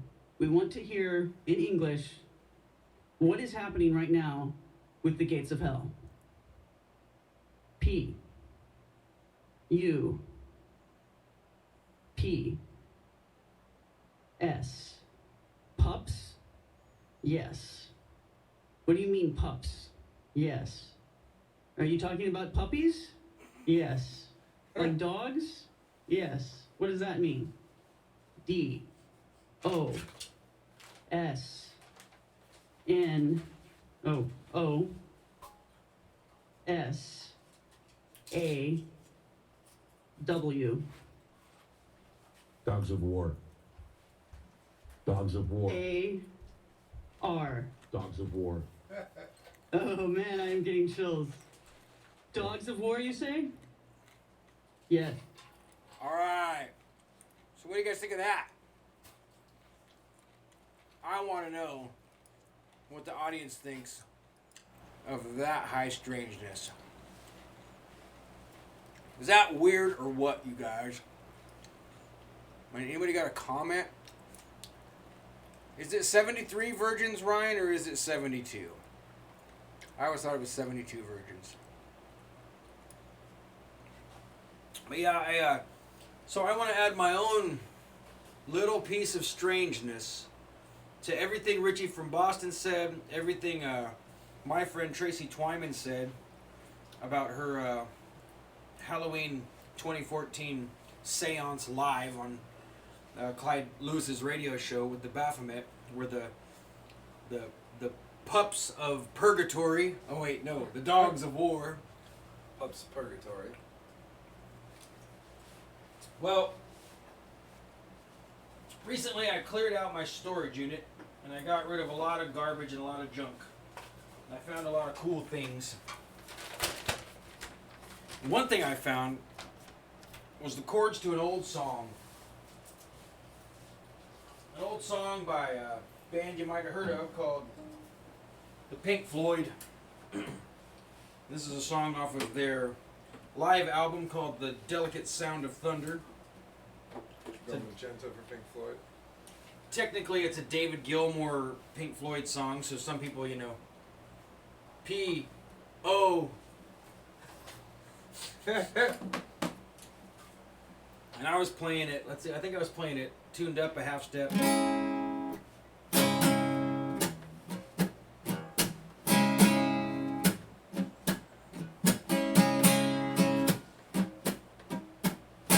Oh, I see, that's why it's 72. Thank you, Ryan. I was missing that. It's because 73 virgins is too much. That's way too many virgins. Yeah, 72 is par. You Way can't, too many. You don't want to come in over par. Yeah. So wait, was 9/11 just par for the course? Jeez, Sean. That wouldn't be funny if Muslims did it.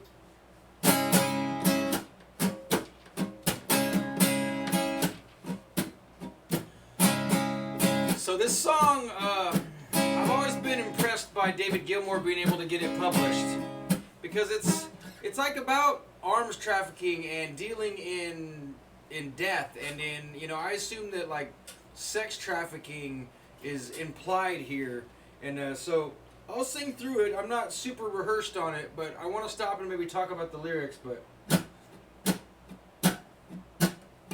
dogs of woe and men of hate, with no cause we don't discriminate.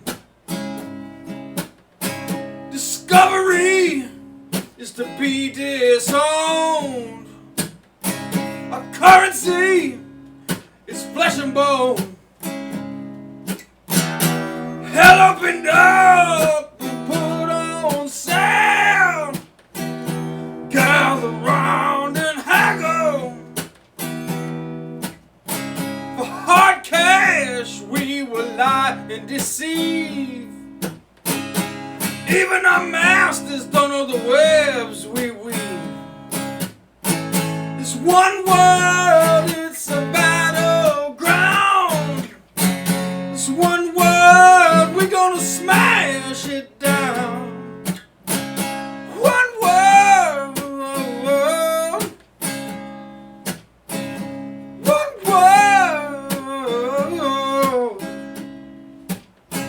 and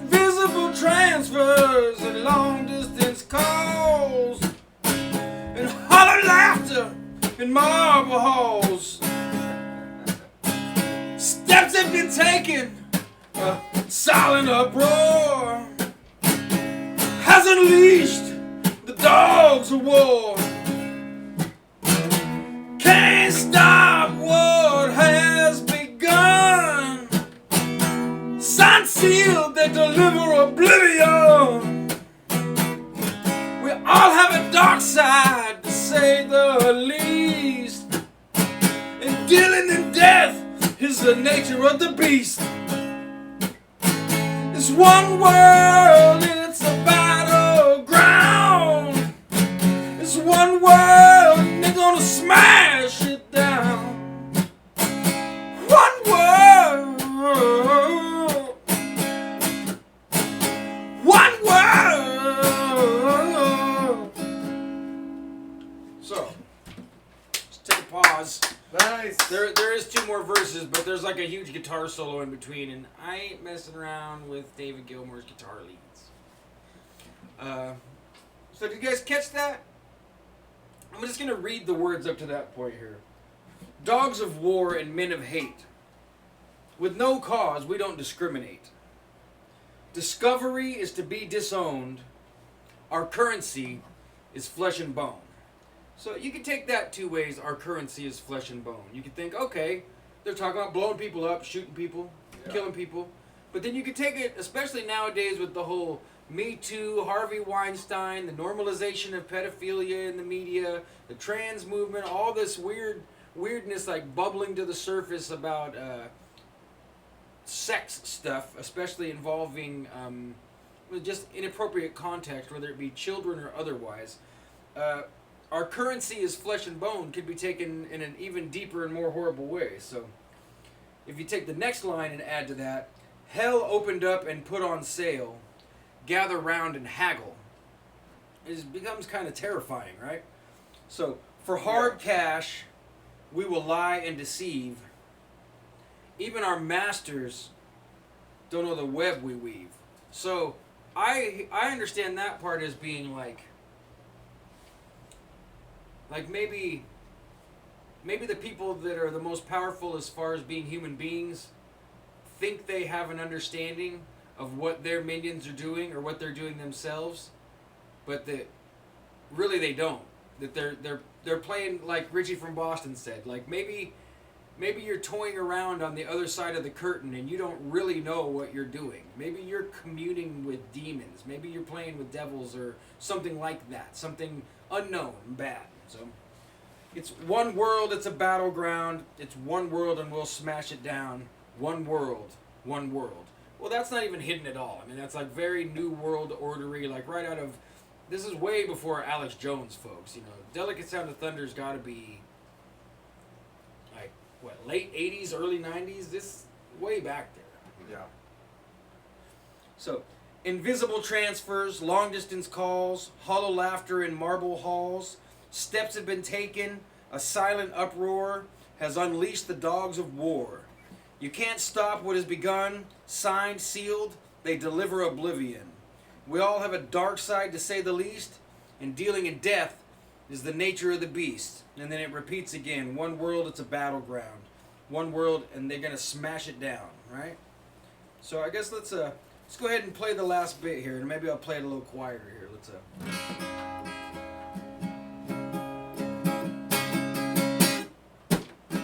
The dogs of war don't negotiate.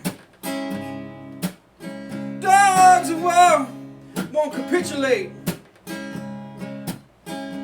They will take, and you will give.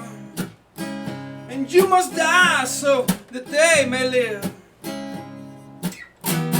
You can knock at any door, but wherever you go, you know they've been there before. Winners can lose, things can get strained, but whatever you change, you know the dogs remain. It's one world, it's a battleground. It's one world, and we're gonna smash it down. One world,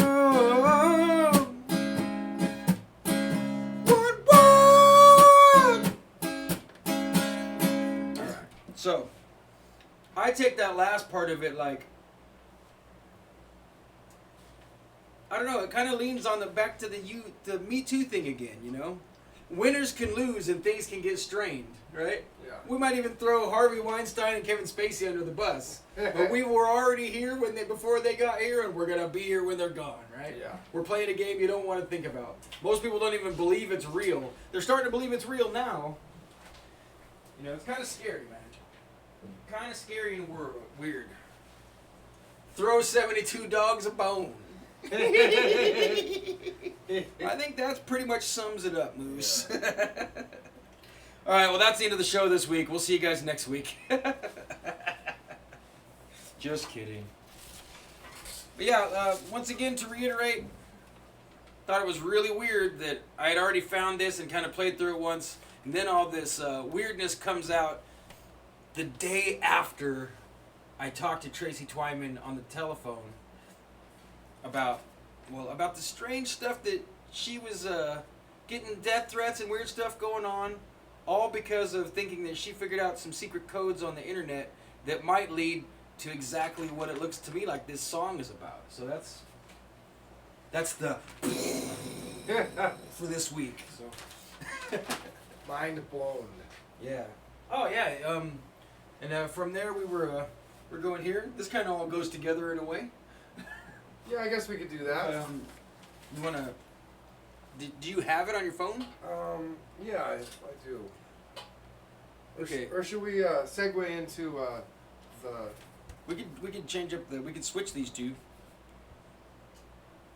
Maybe we should. Okay. Yeah, maybe let's put a song on in the background that's a little bit lighter, Yeah. and maybe we'll just I think Jim and I are gonna play with our yo-yo and our juggling balls. I'm gonna juggle some balls and play with a yo-yo, and maybe we'll put on some music here for a second and see if we can decompress a little bit of that.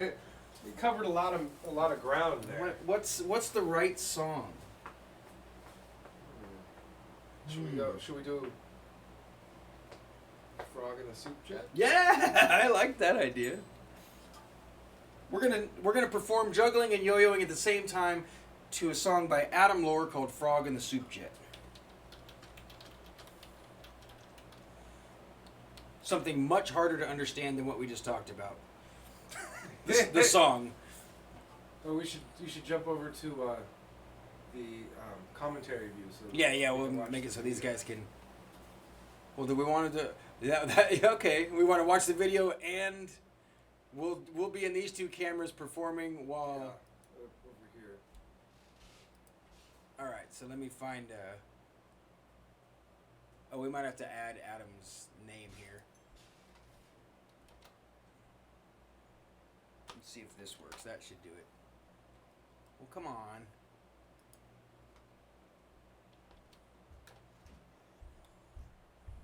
No? That's not true, Google.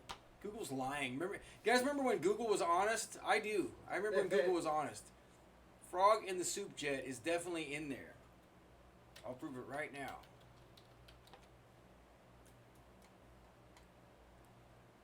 Oh, that's weird. Frog in the Soup Get. Well, no, it turns up the secret sun right here. Is that Trump standing there with a pizza box? Yeah. Shoot. Run for massive attack versus Adam Curtis. Okay, But why is this?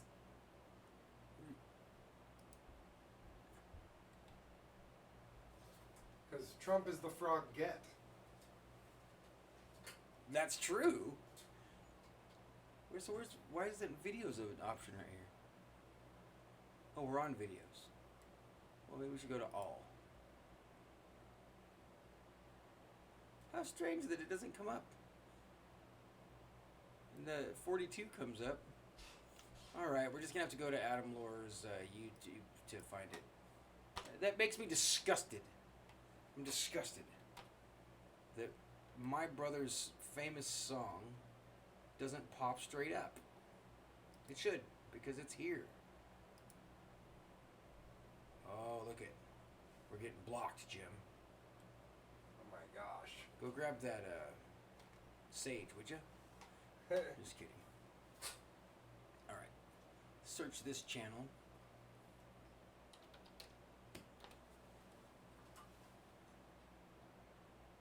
Frog and the Bicycle Show, and right here, see? Frog and the Soup Jet.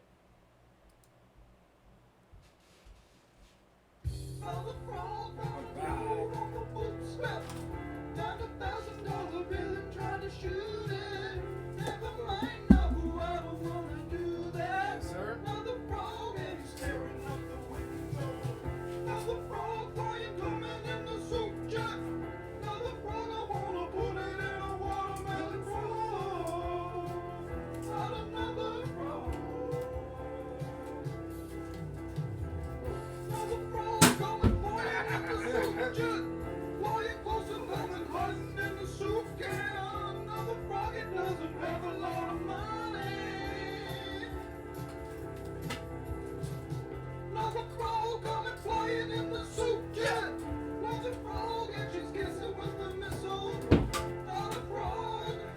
I think we're still a little. We're gonna have to roll this song twice. We can do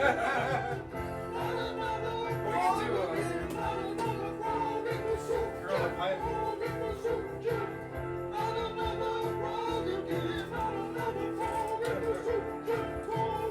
Trying to get the man to find trapeze.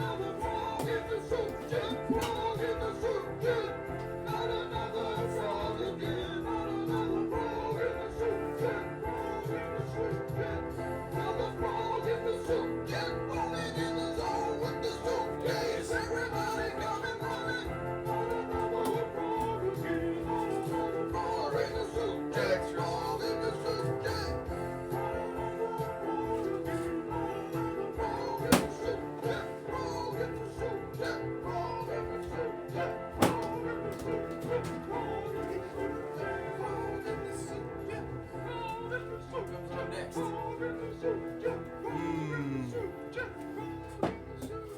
in a Pipe. Little Girl in a Pipe. Yeah, but it's not the. What comes up next is really weird.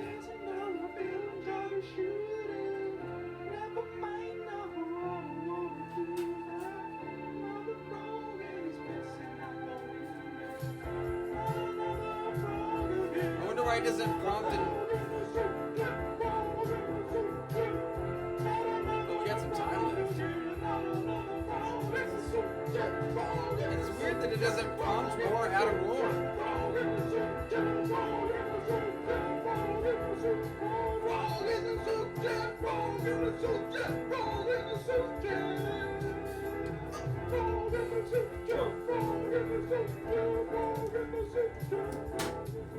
I think just our RX only picture show would have made Adam a little bit more.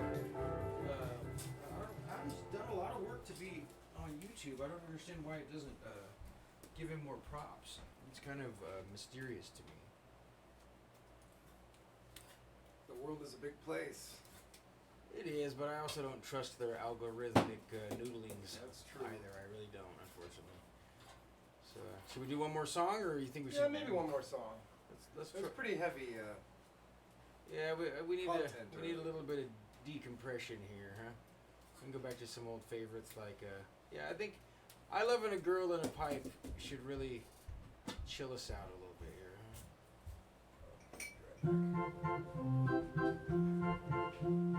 I love a girl in a pipe.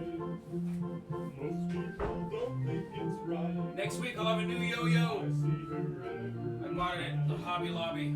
If loving her's wrong, I don't wanna be right. I love a girl who is stuck in a pipe.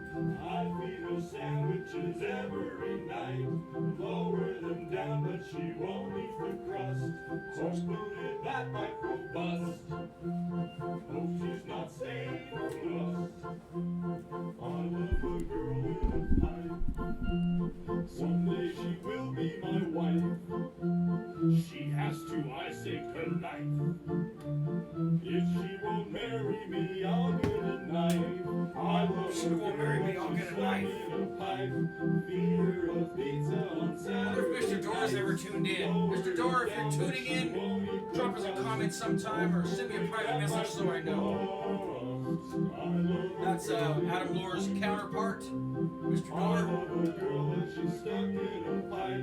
One day my mom and I baked her a pie. Lowered it down, but she won't eat the crust. Hopefully that pie will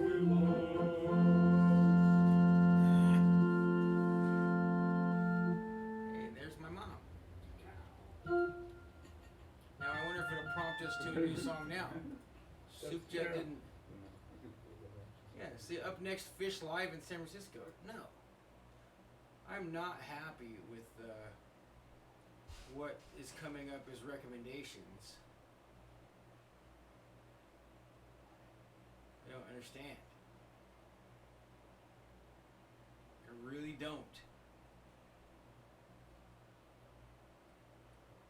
When you choose an Adam Lohr song, YouTube should recommend more Adam Lohr songs. Isn't that logical? Am I being unreasonable in thinking that way? Thinking maybe choose one more. Because you kind of missed that one. We did play it twice. Girl in a pipe? Yeah, you want to hear it again? Since you missed it? We don't have to. I'm just looking through Adam Lohr here. We could do, I really like Particle Target, but I know we play it a lot.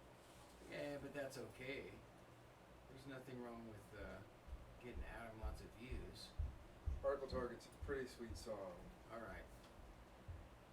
Just have a little Adam Lohr break-a-rooney here. Ladies and gentlemen, Particle Target by Adam Lohr. Yeah.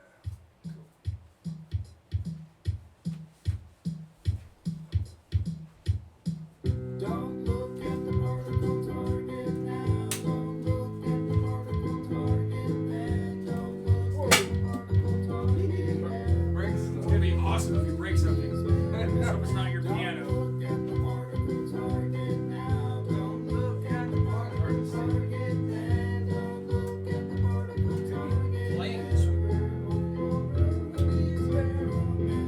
Maybe they'll find the Higgs boson. Kill the lights. Oh, yeah. Maybe they'll find the polyhedron. How good the Guess we'll just have to wait and visual's gonna be. Oh, look at my yo-yo glows. It's glow in the dark. maybe they'll make themselves a white hole. That does, doesn't it? Really quite cool. Or it's just, Now we can sneak off the movie. Don't look at the particle target. It's just your lighting. Oops. I can't see those. But your light Green better. racquetballs. No, I'll use these. Don't look at I think it's some glow-in-the-dark paint for these baseballs. Don't look at the particle target then. Don't look at the particle target then. Or your room in the experiment. Your cat is so pleased. It's like, this is like being back at the other house. Maybe they'll find a polyhedron. I guess we'll just Have to wait and see. Maybe they'll make a tiny black hole. Maybe they'll make themselves a white hole. Or maybe they'll create a rainbow and it will devour our galaxy. Don't look at the particle target now. Don't look at the particle target then. Don't look at the particle target ever. Or your room in the experiment. Don't look at the particle target now. Don't look at the particle target then. Don't look at the particle target ever. Or your room in the experiment.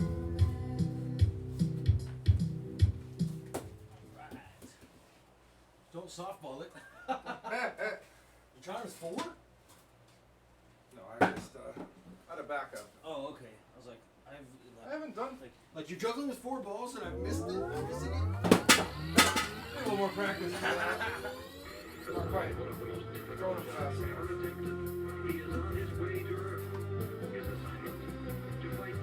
It's like it finally prompted us to another Adam Lohr song. I was getting mad at YouTube.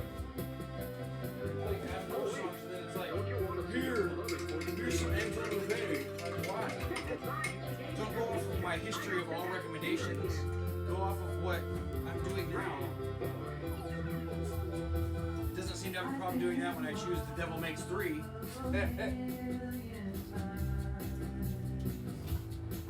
The AI robots are like, yeah, it's easy to find something that's like The Devil Makes 3.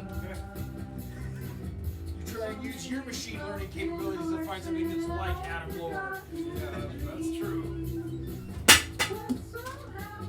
It's close. It's getting close.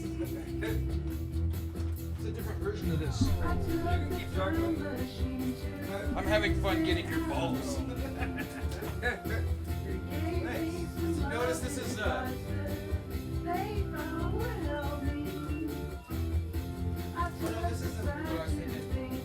familiar with this song. Maybe you've never heard it. This is a different version of another Adam Lore song. Or is it? Is this it? This isn't When We Die, no. What is it? Oh, it's A Million Times. This is a different version of A Million Times. This is good. Kind of upbeat and different. You know what we should do one of these days is run a commentary with music and our memes, and then maybe tell stories about it or something. Yeah, we I can don't do know if that. we have Like have it be like show 17, all introduction. Like the whole show is just the introduction. show and tell. Or it's only picture show and tell. Yeah.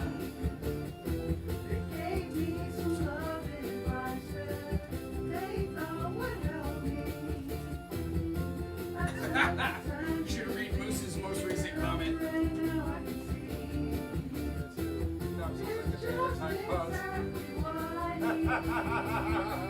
Well, I guess that's par for the laundry.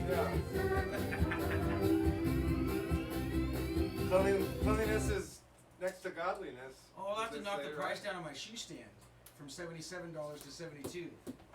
Oh yeah. I priced it $77 because I was so pissed.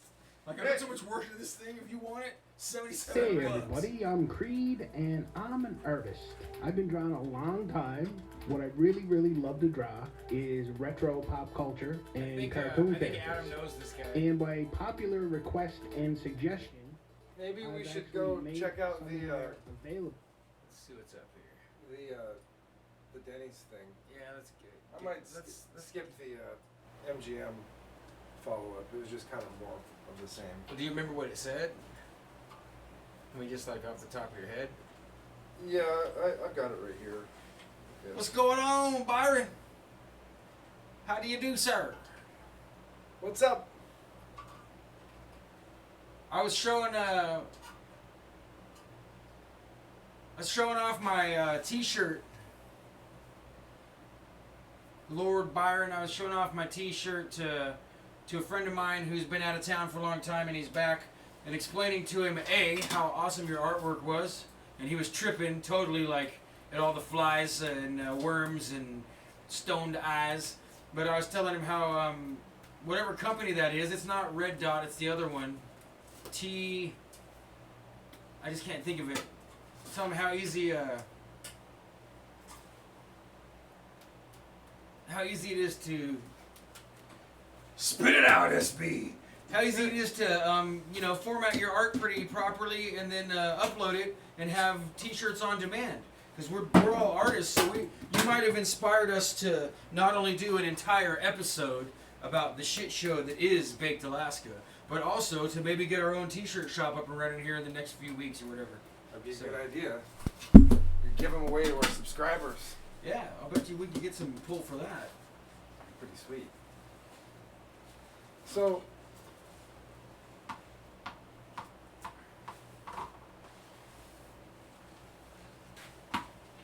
Oh, that was close. nice. Oh! I'm glad I didn't hit it because I threw the yo-yo really hard. And that was the end of the TV. Right? Actually, I think the yo-yo would bounce off of the ball and the ball wouldn't move much. But yeah, if you don't remember, we were going to follow up, folks, about the MGM thing because the lawsuit apparently continued. Like, there was an update in the press, And we talked about that last week about how the MGM Grand decided to preemptively sue all of the alleged victims of the machine gun attack from that man, whatever his name was. That, you know, there's been very little. It's like they ghosted the whole story, Yeah. really. I But yeah, can't believe their audacity. Las Vegas survivors speak out against MGM's suit. Is the name of this article. It's in ABC News. Should I read it? yeah, sure. Or at least you can read and paraphrase over it if you want. So this is the victims talking back and giving their input. Like, okay, so the MGM's gonna sue us before anything's Yeah. even happened, and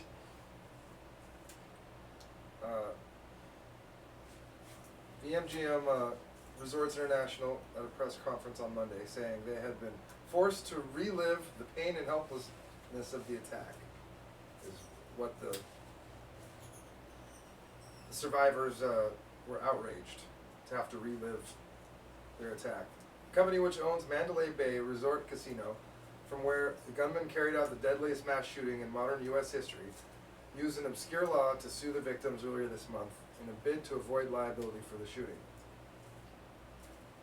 it's so weird to sue the people who, like, there's got to be something behind all this. Anyway, please go ahead. Hearing that I'm being sued, it's not only insulting, it enrages me to think that this company can just try to skip out on their responsibilities and their liability for what happened. A victim. Jason McMillan, who was paralyzed from the waist down, is what he said. McMillan vowed not to back down on the fight against the company. To blame the victims, to say it's anyone else's fault other than their own, is absurd. I can't believe the audacity of them. They're not going to get away with anything. We'll keep this going as long as it takes, he added. MGM is suing 1,977 victims in 8 states, and said Mark Robinson, an attorney for some of the victims. The press conference was fraught with emotion as survivors recounted details of what happened to them and their loved ones in the attack and their painful journey towards recovery. Joyce Shipp, 72, whose 50-year-old daughter Laura Shipp was killed in the shooting, said she was still learning to cope with the aftermath. I wasn't at the concert, but I live it every day. Every time we go outside, we see Mandalay Bay. It's hard to get that out of your head, she said. The fact that MGM is trying to sue out of Vegas. us is outrageous, she added. That they would have the audacity to put me through that again.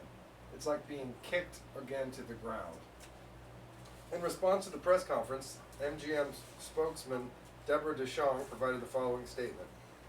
It is Hold on. So, all the victims are pissed. Obviously, they're being sued, and MGM says through their person, their representative says, It is heartbreaking to hear these personal accounts of unspeakable tragedy. We grieve with all the victims. No one wins from endless litigation, and it will not change the fact that one person is responsible for this horrendous act of violence, and he took his own life rather than face justice. Plaintiffs' lawyers have filed and refiled dozens of lawsuits in multiple jurisdictions in state and federal court. Resolving each case individually would require years of testimony from victims, first responders, and employees. We believe Congress determined these cases should be in federal court and that getting everyone in the same court is the best and fastest way to resolve these cases. As we have said from the beginning, we filed actions involving individuals who have retained attorneys and either have sued or threatened to sue. Regarding the Dunbar case, our employees did the right thing. They saw weapons and we immediately called the authorities. Stephen Paddock went to great lengths to hide his guns and ammunition. The judge, when sentencing Dunbar, openly said that he did not believe he had planned to use them to commit a violent crime, unlike Paddock, who actually committed a horrendous crime. There is no comparison. so what? Who's Dunbar? Do you even know? Because as far as I knew, it was always just one dude. They're saying there's two dudes now? This whole thing is crazy. Like, when I did research, you guys, into the whole Las Vegas thing, it's just convoluted as hell. I would love for anyone to just simply, if you're down there in that area, to just produce the death certificates of the people. And I'm not disrespecting people. there's just so much mud in the water and confusion, and now this is an icing on top of it. Like, now we're not arguing about whether or not it actually happened, but we're arguing about whether or not the victims should be sued. Yeah, very strange. Anyways, that's just crazy. So maybe if this gets spicier, maybe we'll continue to follow up with whatever they're putting out in the press. Because to me, it's very confusing and weird, you know. MGM's lawsuits target victims who have sued the company and voluntarily dismissed their claims or have threatened to sue. Say that one more time, please. It said MGM's lawsuits target victims who have sued the company and voluntarily dismissed their claims or have threatened to sue. Interesting. So yeah, I'd also be curious to have a better understanding of what does it mean? Like I know people file bankruptcy sometimes just for protection, and it has nothing to do with the actual quote unquote being bankrupt. You know, there's gray area there as an example, right? Like lots of times someone with lots of money will preemptively file bankruptcy even though they're not necessarily truly bankrupt. Yeah. Because it's some kind of legal protection that they might need.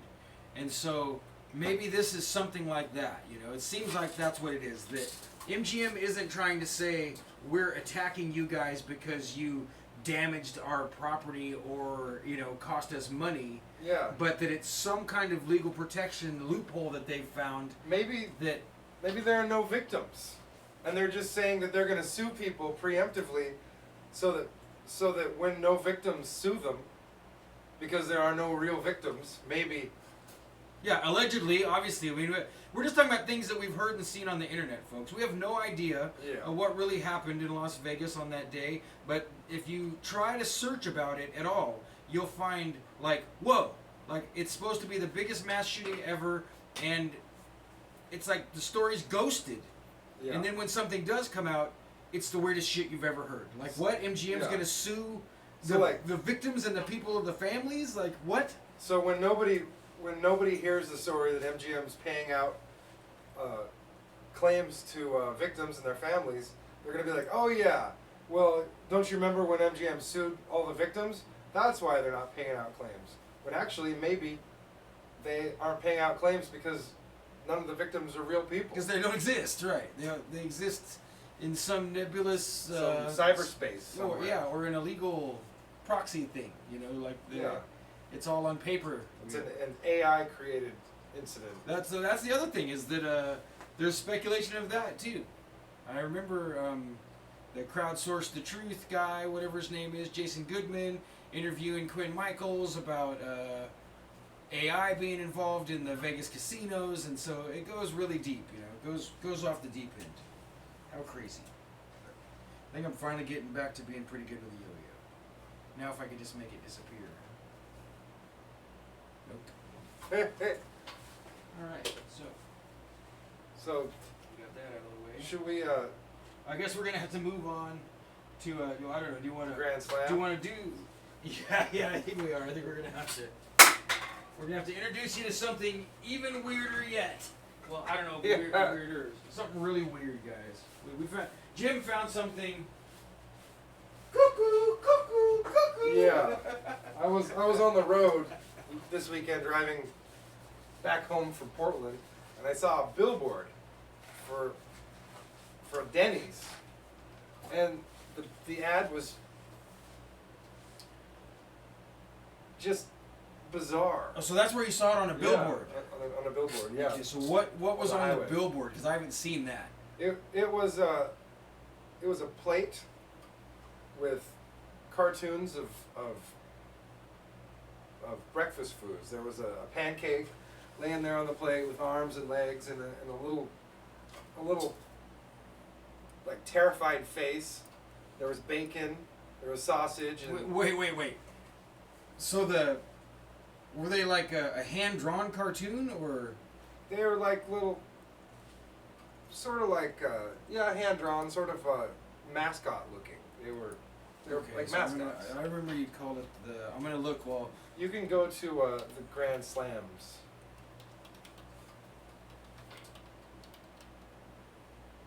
The Grand Slams. The Grand Slams, yeah. Okay, so what Jim is talking about and what he showed me here we'll transfer over here. Let me get back over here. We can fade you guys in. Is that Denny's new ad campaign for breakfast? I don't know how new it is. It might be in the last year or something. Well, it's new to me. Right? New to me too. Yeah. Is oh, look, that's gonna be hard for him to see, but that's okay. Here, we'll get over here. Is let's see if we can scroll down here and find them. Or go to meet These Oh, guys. yeah. Here we go. There they are. That was a nice dramatic introduction for the slams. And I don't know, they might be having a hard time seeing it because of our commentary. So yeah, you're missing. You can see the pancake, the sausage, the egg, and over here in the far right where you can't see is a piece of bacon. And so they've made your Denny's breakfast. They've imbued it with life. They've made it animate. Personified it. Yes, it's now your breakfast is alive. So when it's not just alive; it's sentient. Yeah, it's It's signaling to you, "Hi, I exist.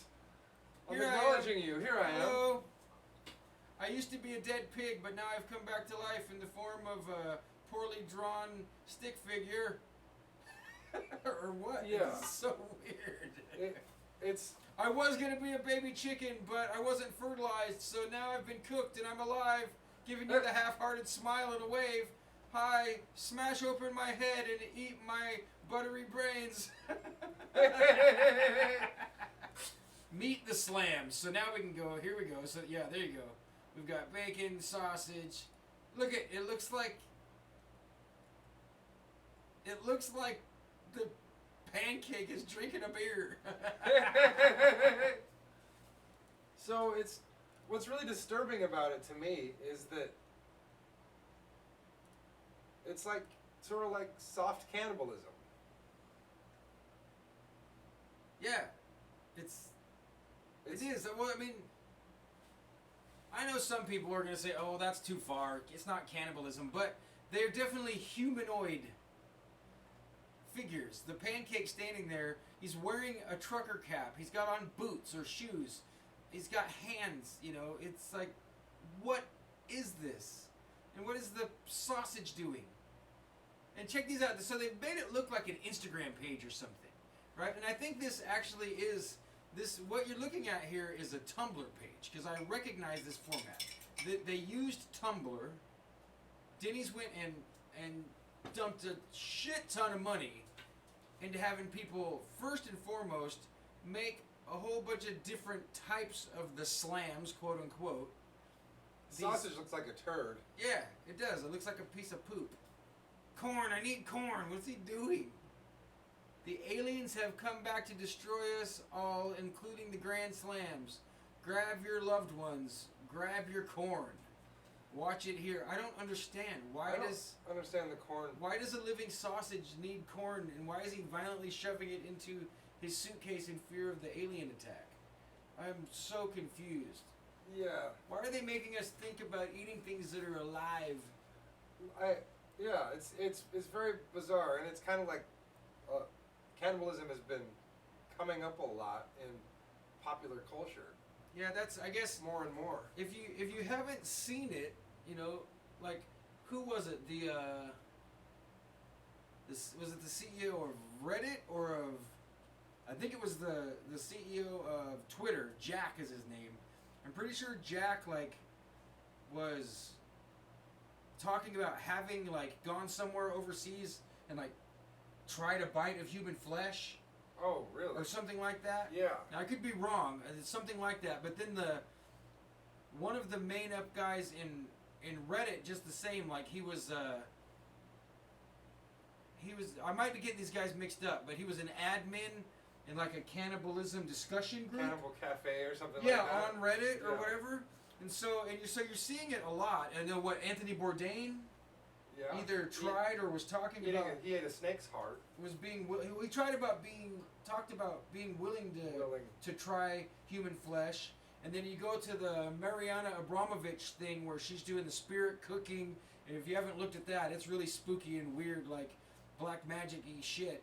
And Will Ferrell and they've got people, Lady Gaga. real people laying in coffin-shaped boxes where they've got food served on top of them, and they're laying in a sauce that looks like blood, and people are like scraping right along their naked skin to get a bite of something. So at that point, you're kind of involved in micro-cannibalism, if I might have just coined a word. You're eating cells. Yeah, you you're know, eating some of the, intentionally. if I go like this, I just ate some of my own DNA for sure. Yeah. So that was what popped out to Jim when he pointed this out to me. That's like, not only is this really weird, and I don't understand how this sells breakfast. Yeah. But it's like, what's going on? This one here. So, remember that time Pancake got forked in the back? Be careful out there this Halloween. Yeah. Like, ha ha ha ha! I'm gonna eat you, little guy. Yeah, I don't know. We're not getting any pull in the chat. Somebody say something, please. What does this mean? Ryan! Ryan, help! Maybe you should go play one of those videos.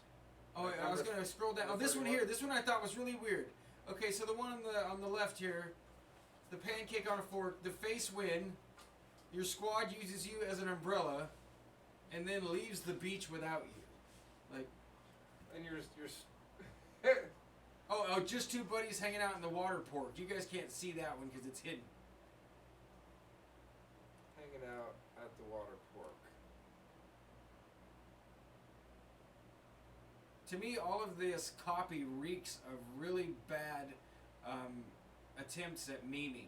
Like, these guys are worse at memeing than Jim and I are. And that's saying something. Pancake reenacts his favorite movie, which apparently is Splashdance. Look, it's Baconspiracy. Bacon consumption is at an all-time high. Baconspiracy. They're talking about us. us, yeah. Do pancakes have abs? Click here to find out. Why are you drinking chalk? It says click here to find out. Nothing happens if you click here. What are they talking about? Nothing happens. Click the notes. No, that's just every person that's shared it, because this is a Tumblr page. Okay, so we're going to go back up here. We're going to throw on one of these videos for you guys. Let's see. Keep going up. Oh, watch the slams. There you go. So which one did we... 31. Now playing 31. So here we go.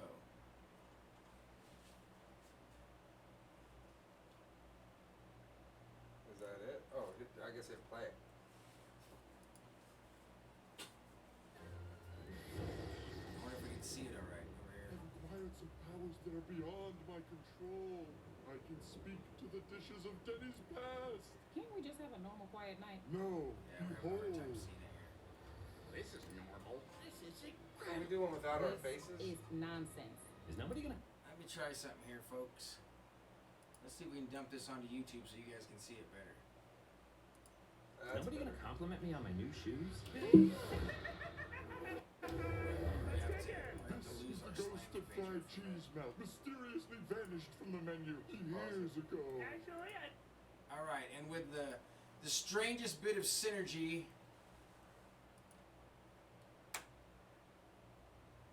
the weirdest thing when we were looking at this earlier, Jim sent me this, and it's like, Is nobody gonna compliment me on my new shoes? let's start this one over.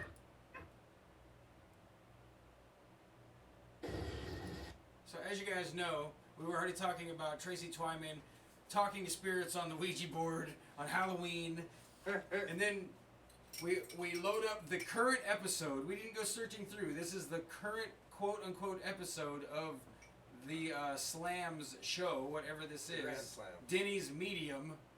And here we go. Medium. I've acquired some powers that are beyond my control. I can speak to the dishes of Denny's past. Can't we just have a normal quiet night? No, behold. This is normal. This is incredible. This is nonsense. Is nobody gonna compliment me on my new shoes? let's kick it. This is the ghost Spirit of fried cookie. cheese melt, mysteriously No shit. vanished from the menu years ago. Actually, I think it was the time I stole the manager's car and drove to Cabo with the waitress. Hey, What's it like? What? Disappearing from the menu? Yeah, do you really go to that great griddle in the sky? No, I've mostly been trolling Denny's customer service to see if they'll bring me back. I'll be back someday. Just you wait. It's alive!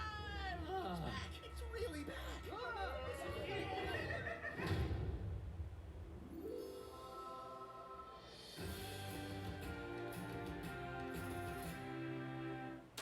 Okay. Let's just stop right there for a second. Once again, this show is going to require a lot of breaks, I think.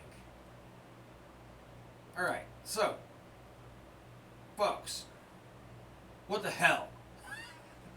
Like, not only is the synergy weird, that it's like, the episode we land on is like spirit cooking, Halloween-y, in July, Ouija board stuff. But it's like the least healthy thing you could possibly eat is what they're bringing back.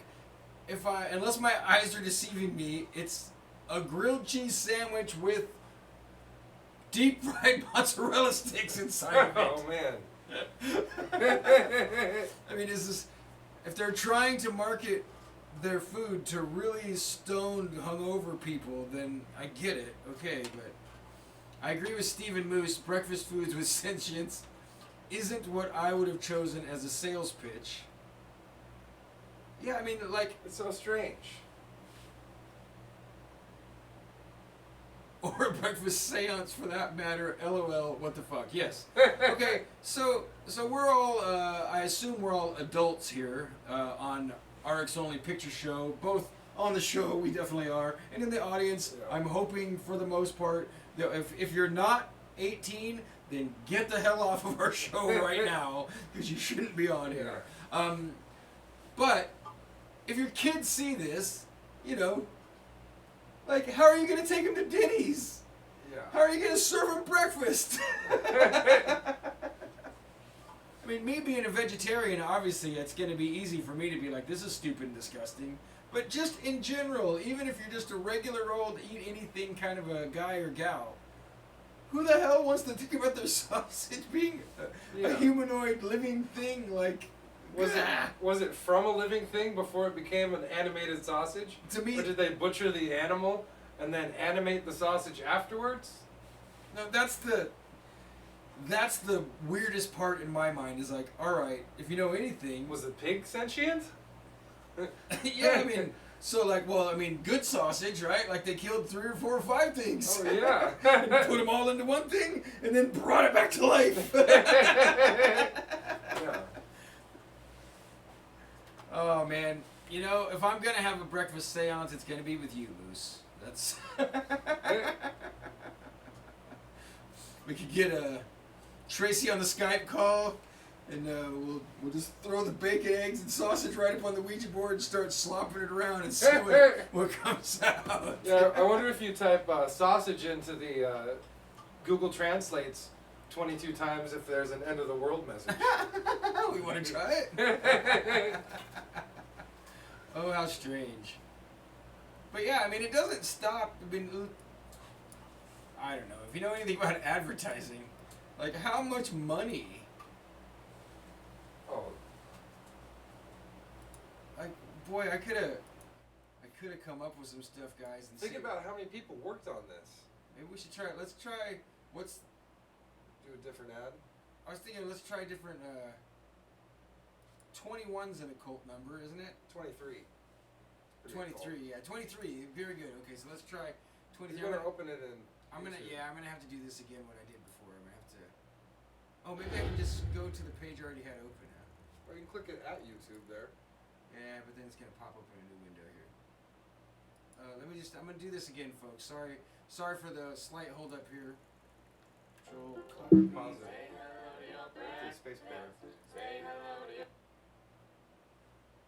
let's put it over here. Let's see if 23 has any. No, that didn't do it. Come on now. Oh yeah, I gotta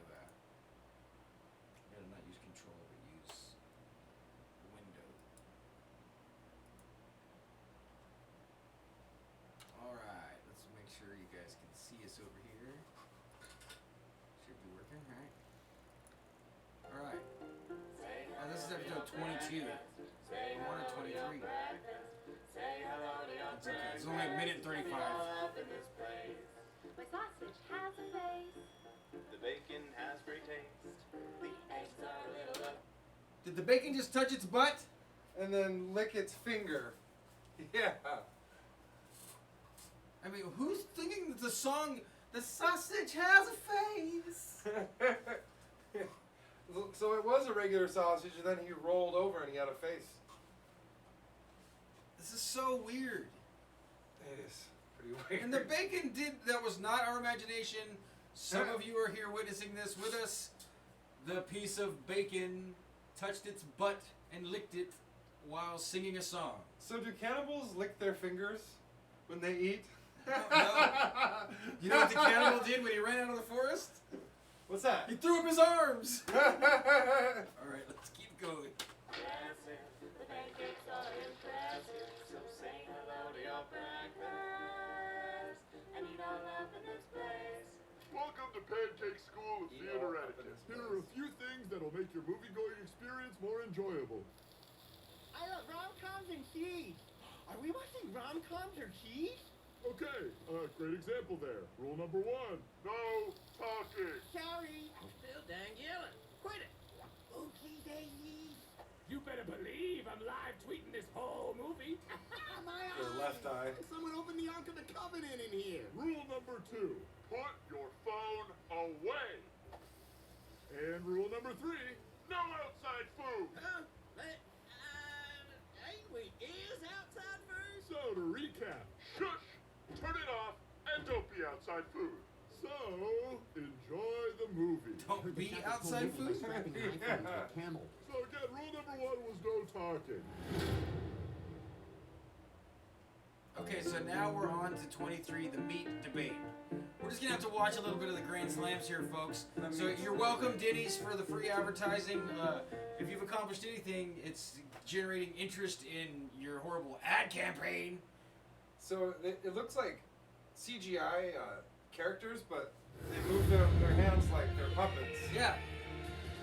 Welcome to the great meat debate. It's time to vote for your favorite breakfast meat. I'm Bull Coffee. I'm Ashram, and we're here to find out once and for all which breakfast meat is best and why my night terrors keep coming back. Candidates, vote. Because of the meat. That's the meat. I'm the greatest breakfast meat in my density, my superior flavor, and because without me, you'd be completely lost. Stop.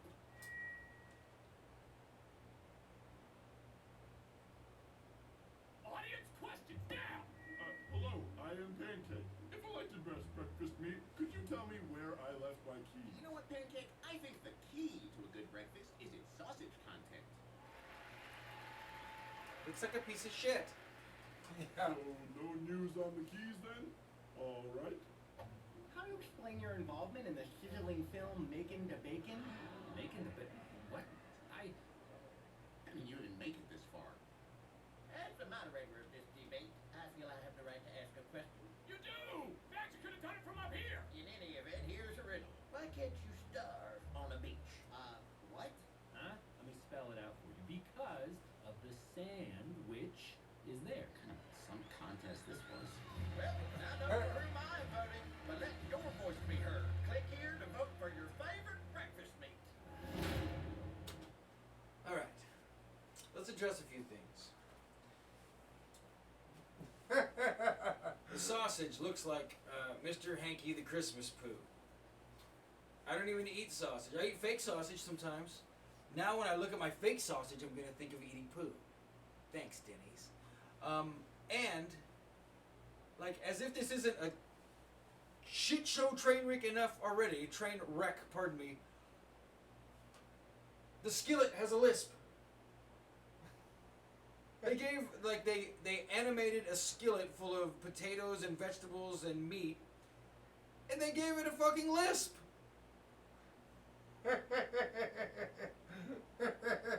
I feel like I shouldn't have to say why that's not okay. People have lisps. You don't make fun of them. Yeah. You don't give Mr. Pancake a hip. Gosh. So I wonder if the burgers that was it the skillet that was barbecuing outside food? No, it was someone else. So I wonder if the burgers were sentient that he was Yeah. barbecuing. Is the sentient food sentient? I It's guess a great question. the outside food maybe wasn't sentient, and the guy said, "Oh, keep it. No eating outside food. Don't be outside food. Don't be outside food." So, Boy, if we were tripping on the Whirlpool commercial, Denny's just give us like a year of material. yeah, don't be outside food. Is that like non-kosher style? Yeah, that could be. Hey, I'm glad you brought that up, because we almost skipped the Jews this week. I guarantee you, the Jews, the regular Jews like me and Jim and like you folks in the audience, they definitely think this is weird and stupid. Very goyish, I'd say that's probably what they would call this. Like, the sausage is talking to me, honey. Change the channel. Yeah. I don't know what to. I'm almost want to let it go. Los Reyes Magos. All right, let's do one more.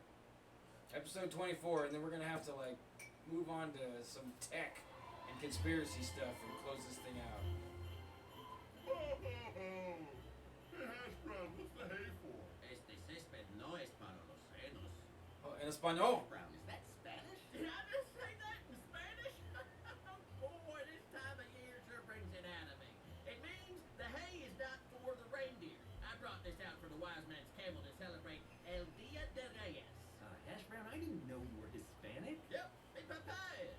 Every year after Christmas, we celebrate El Dia de Reyes. The Day of Kings. Ha! I can speak Spanish too, you know, so I'm also interested. Whoa. Mes de los regalos. Nuestra bondad. English, por favor. Brincos. We also eat rosca de Reyes, which is a delicious sweet cake made with dried fruits in the shape of a crown. Yeah, and inside the cake there's a baby king. And if you find it, you're king for the day. Correcto, señorita.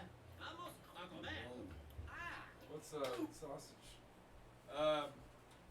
Well, this is really weird, you guys. Like, this is really weird. Like, I've got a Hispanic neighbor, and he does celebrate the Day of Kings with his family, and I'm going to have to show him this so that I don't have to be offended for him alone. But, on top of that, so they say they bake the crown, there's a little baby king inside, and if you get it, you're king for a day. If you don't know, that's like an ancient practice of how to choose the fool who gets to be king for a day, and then at the end of the day, they murder him in a ritual. So, wow. If you've never heard of that ritual, Is that? He looks like Mr. Hanky too. he does. He looks like Mr. Hanky the Christmas poo. The Christmas poo. That had to be on purpose. Don't forget to bring a towel. Anyways, let's get the last minute or so of this left. Awesome! Congratulations, sausage. As this year's king, you're now responsible for planning next year's party, cooking next year's cake, and paying for this year's party. Wait, I won. I have to what? Remember, get the latest episodes. Subscribe below.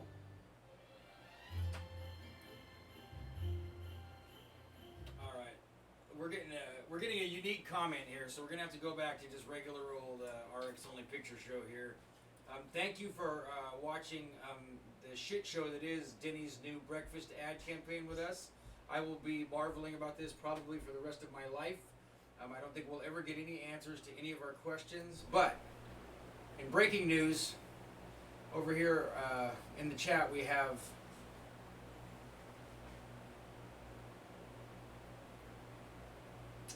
Watch Sausage Party. Well, I've seen a little bit of that, Ryan Martin says. Bryn kind of likes this show. Your new haircut kind of reminds me of a sausage too. Yes, I understand my head now looks like a sausage because I shaved my beard and cut my hair short. Brenda here, Ryan won't let me type. Now that's what I found fascinating. Now, Ryan, don't be a chauvinist.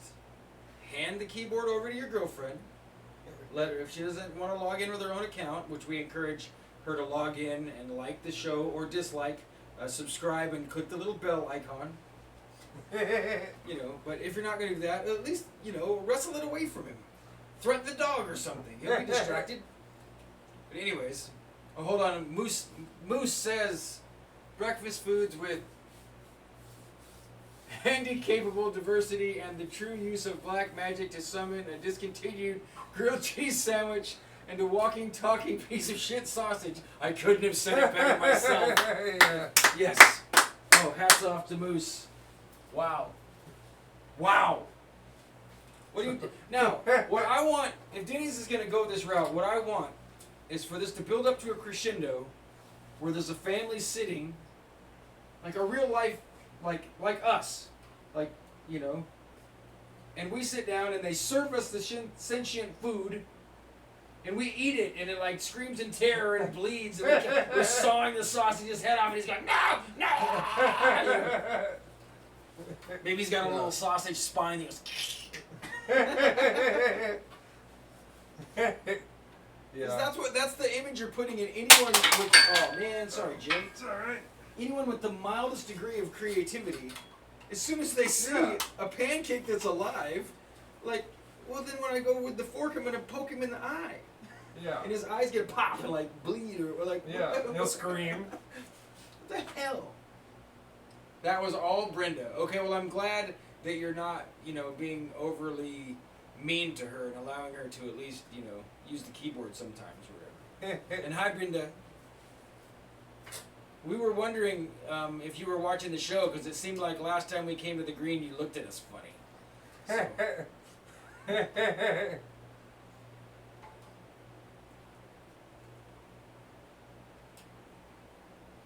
I'm at a loss.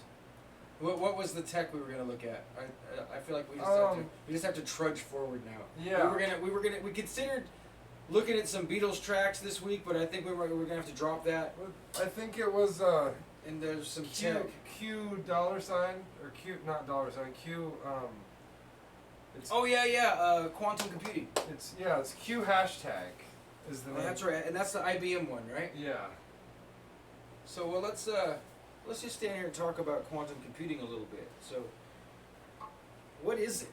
Let's go look it up. I mean, That's a good point. I have a vague idea of what it is. So we're gonna substitute. We're gonna start bouncing around with conspiracy school and tech school. We kind of covered a lot of occult conspiracy stuff at the beginning of the show. So there it is. Now it says open source quantum. I can't pronounce that. Katas. Let's go to Wikipedia and phase back over It's here. katas, which is like lessons in karate. I think, or kata. something. Yeah. Or Okay, so quantum computing, according to Wikipedia, is computing using quantum mechanical phenomena such as superposition and entanglement. A quantum computer is a device that performs quantum computing. They are different from binary digital electronic computers based on transistors. So they're not like our regular hard drives. They're using almost impossible to comprehend phenomenon to get the same effect. Still working with zeros and ones. Whereas common digital computing requires that the data be encoded into binary digits. Oh, maybe I'm wrong here. Hold on. Each of which is always in one of two definite states, 0 or 1. Quantum computation uses quantum bits or qubits, which can be in superposition of states. A quantum Turing machine is a theoretical model of such a computer and is known as the universal quantum computer. A field of quantum computing was initiated by the work of Paul Binoff and Yuri Manin in 1980, Richard Feynman in 82, and David Deutsch in 85.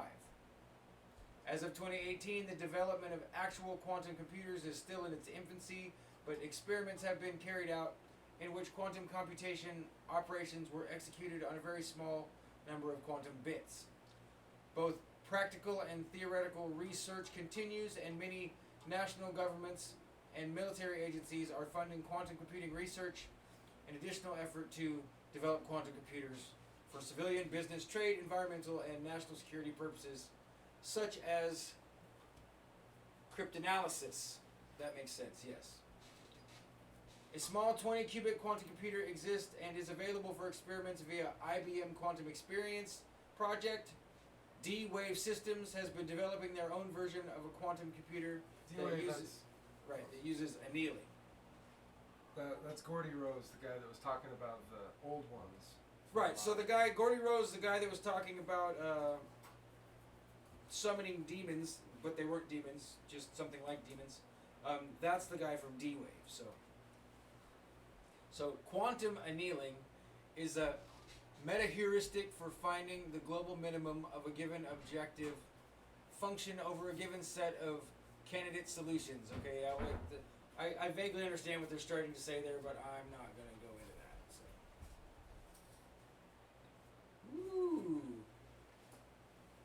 Ooh, we're being spoiled. Yeah. Thank Caesar salad upstairs.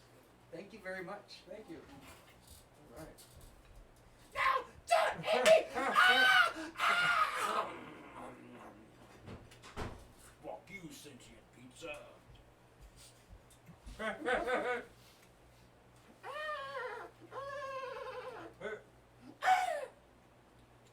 You'll never take me alive, copper! Pardon us, we were just served food. So, let's go back and see if we can find a little video or something on the hashtag Q. Wasn't that Q it? hashtag. Oh, they got it backwards? Well, yeah, that's the name of. Oh, Q hashtag. The name of their programming language. And that's Microsoft's. Yes. So now we're getting three. So we've got D-Wave, which is a standalone company. You've got an IBM quantum project. I don't remember the name of it, but it's out there. And now Q hashtag from Microsoft. So quantum computing is starting to push itself. It's in its infancy, but it's pushing itself into the fore. The Q hashtag is a publicly available, like anybody can get on and write code for a quantum computer and they'll run it for you. They'll run your scripts to see if they work on quantum computers.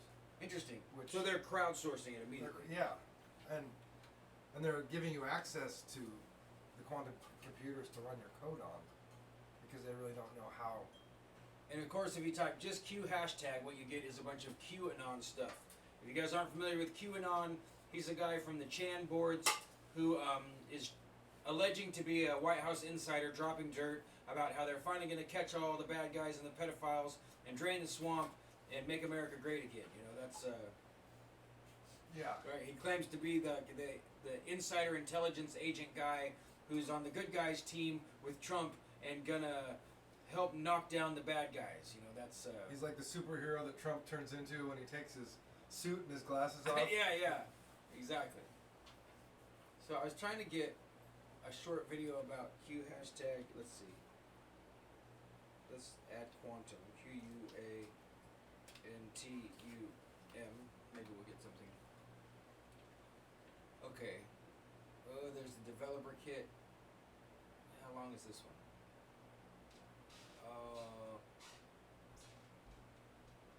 I don't want to watch the whole developer kit. This seems like a, we're going to risk a click here.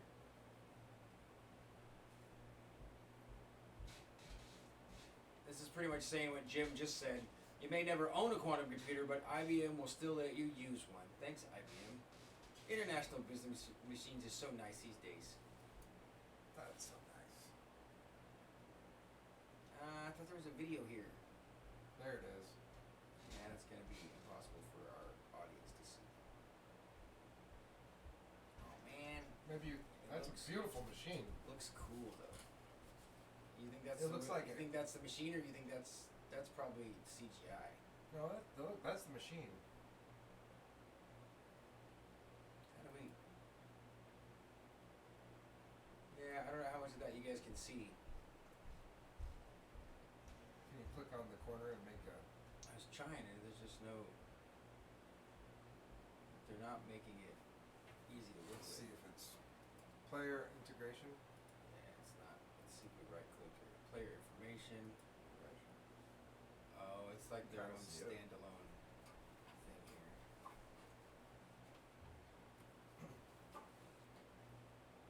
Yeah, I'm gonna go back. I was kind of hoping to find like a. You know, we'd really like to pass on you getting us to sign up for your list. Thanks. What in the world? click anything inside your website. Going back shouldn't take me to a new page. Maybe it's the Chicky. the AI messing with us. Let's click on this and see if we can find a shorter video.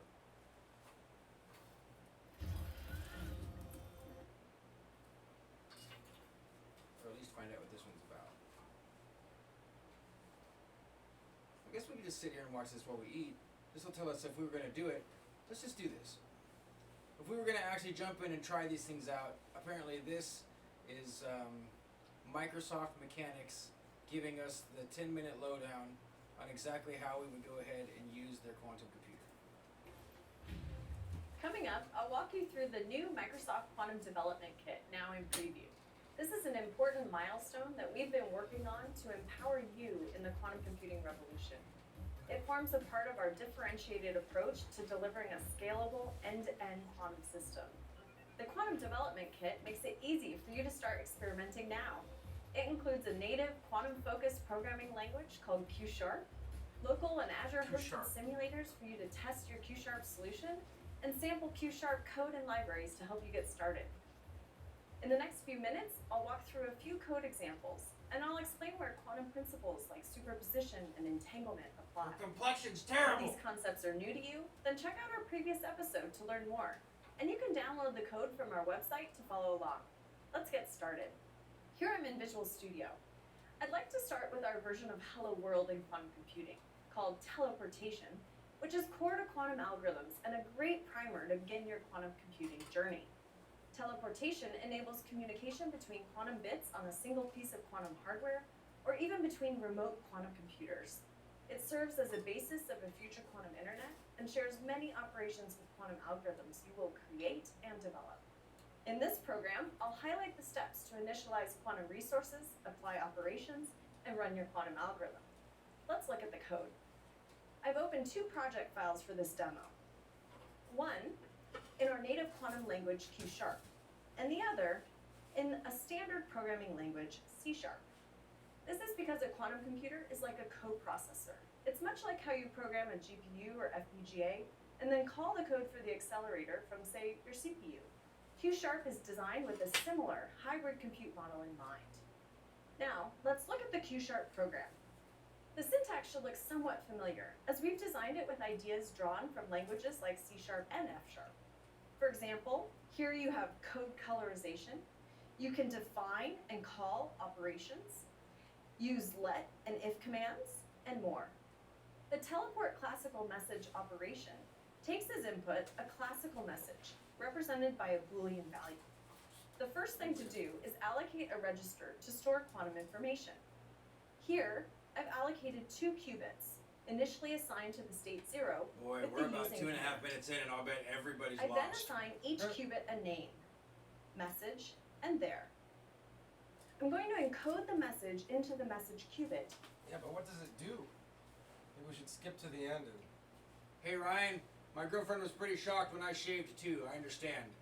It was just too hot and I was having an irritable day, so I shaved off my beard. It was a pretty risky move, but so far, the improvement in quality of kissing has made up for any shock, as far as I know. So, I think Jim's right. Let's maybe get at least to where there's something other than code on the page. See what it says. State 0 to 0 plus 1, and the state 1 to 0 minus 1, like a classical bit, but rather a combination of 0 and 1. This leads to a type of massive parallelism we can exploit in quantum algorithms, and is a key quantum operation that you will use at the start of most every quantum algorithm you design. Now, after placing here into superposition, we apply a 2-qubit controlled NOT, or C0 gate, to the qubits here and there.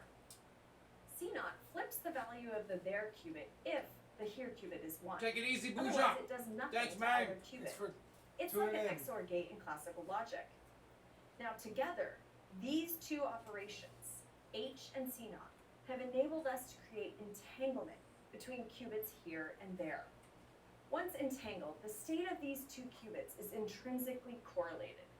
If I do something to one of them, it instantaneously changes the state of the other one. even if I've spread them across the universe from each other.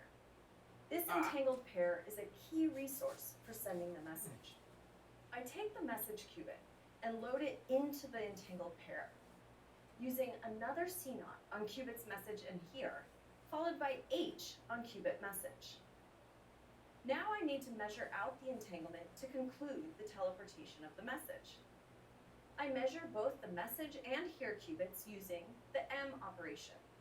At the end of a quantum algorithm, you will often perform a measurement to project the quantum information to a classical state, which you can then output and read. Here, we use the measurement output to conditionally apply quantum operations, Z, then X, to the there qubit. Now, returning to teleport classical message, we can measure the there qubit to see if it has the message. Let's check to see if the message was actually teleported into the there qubit, and go back to the main calling program in the C# file.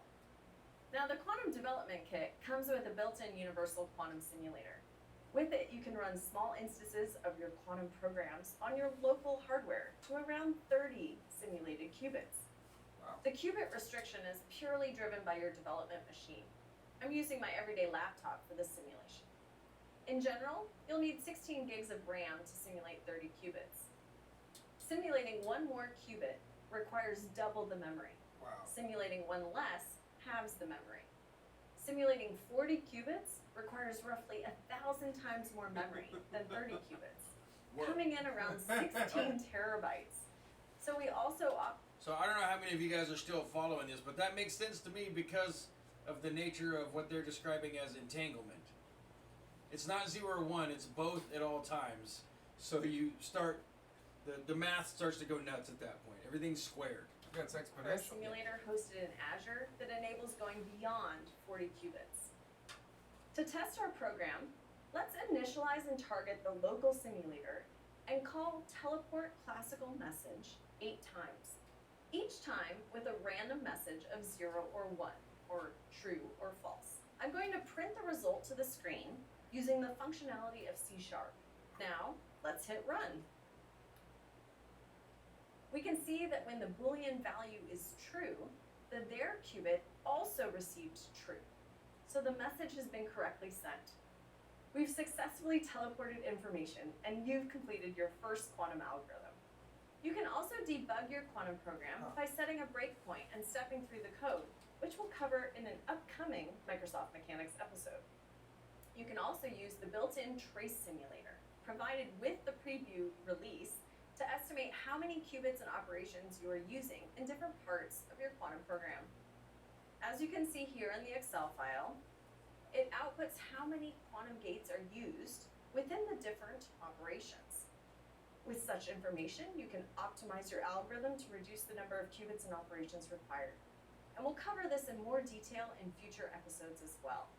Now, let's take a quick look at a more complex program. This example serves... Oh, let's not. Let's pick on you about your complexion a little bit more. Sorry, lady. Yeah, wow, folks. So this is where we're heading in the world. Or at least this is where they're telling us we're heading. Into a realm where, well, where it's not even 0 or 1 anymore. And where, what, you can't really see the hardware you're working on, right? Yeah. So, were you working on hardware in other dimensions or something? right, because I mean, I guess if you're not fully comprehending why we would toss this in here, why it fits into the mix, because all the stuff they were talking about with the AI talking to demons on the other side, CERN breaking through the veil crap, this is the rubber meets the road side of that. And all of these companies are encouraging you, one way or another, to get hands-on. Now, D-Wave is trying to sell you something, right? They don't just have a free access, right? D-Wave? No. But, Yeah. but so IBM and Microsoft both have free access so that they're crowdsourcing you into helping with the quantum, to solve quantum problems in their new computing model. Well, they don't even know how how to. They don't have software for quantum computers really. I mean, it's like whatever they have now is it. Right. Well, It's that's not what very they're much. telling us, right? Yeah. You know, I mean, we don't. They're not giving us. Let's see, Moose. What? Look up. I give you a hamburger. Fuel method video. All right, Moose. We'll do that. But anyway, yeah. So it all I just want to make sure everybody understands that we feel like this all ties together. If you're in the same vein or on the same track that we're on, you know, Tracy Twyman, the D-Wave and quantum computing stuff, the weird dogs of war shit, all of it. You know, Richie from Boston saying, "Hey, the end is nigh. It's nigher than it's ever been." it's all one big ball of wax. It's nigher than yesterday. Mm-hmm.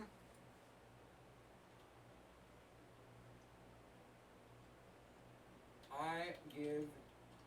Now, Moose, is that supposed to be Kuhl or Clue?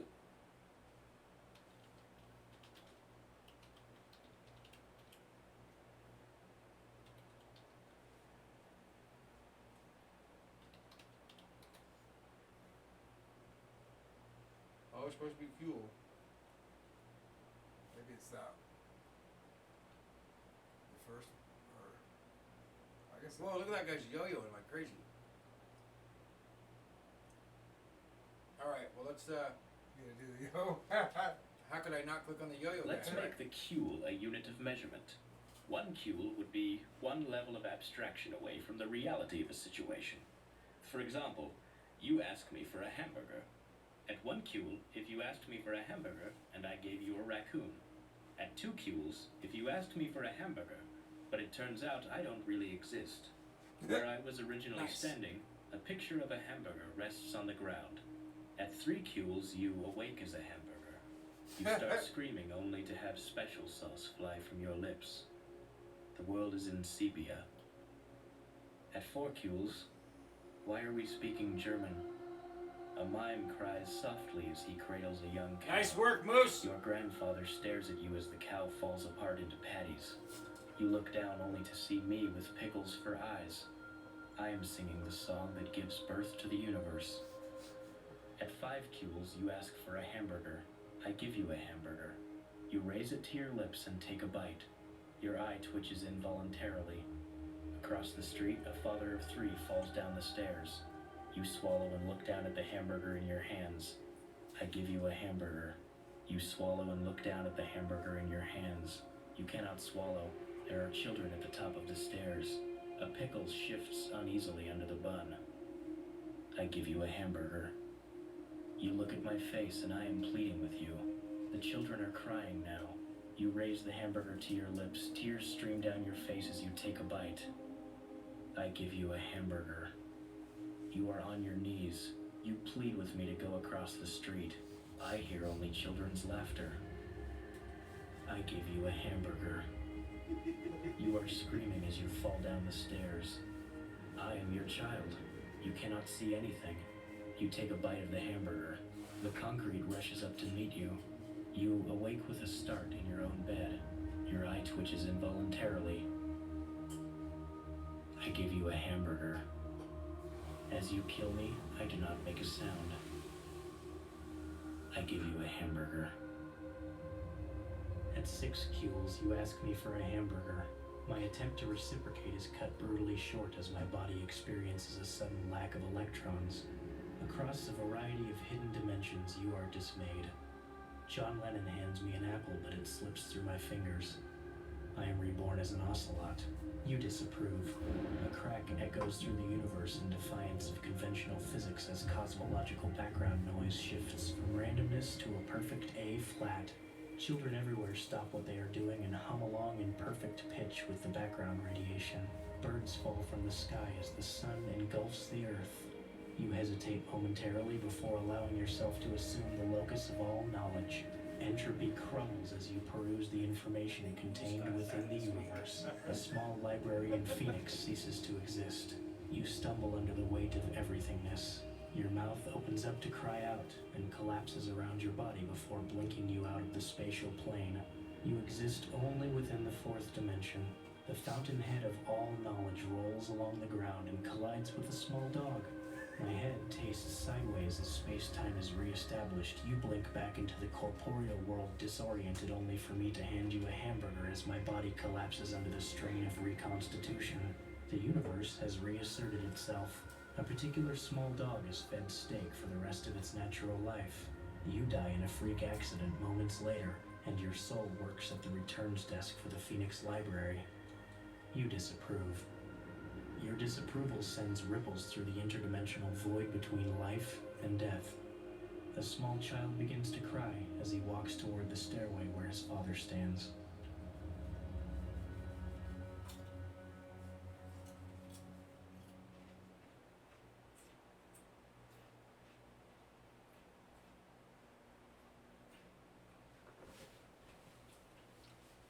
Well done.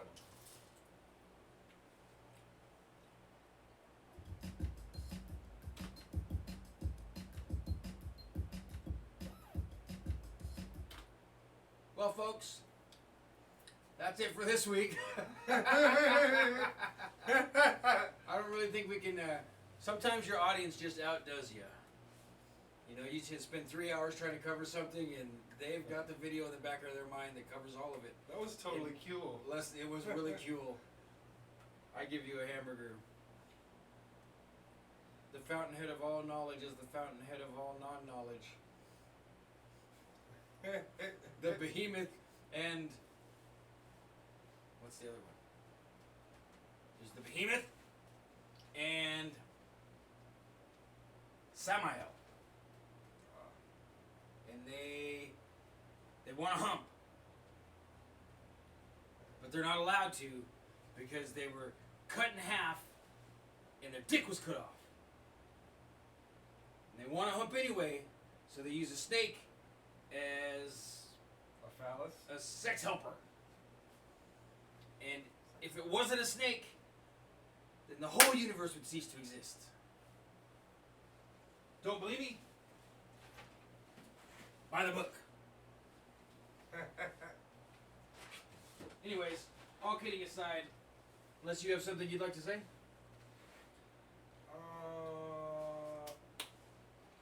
Okay, bye. Okay, bye. Tune in next week. We're going to have some fun next week. It's a big secret, and I will follow up and let you guys know in a updated in the middle of the week message if we get any progress with Tea Time with Tracy Twyman. So, once again, okay, bye. Okay, bye. Okay, bye. Okay, bye. Oops, that's not how that works. Okay, bye. Okay, bye. Okay.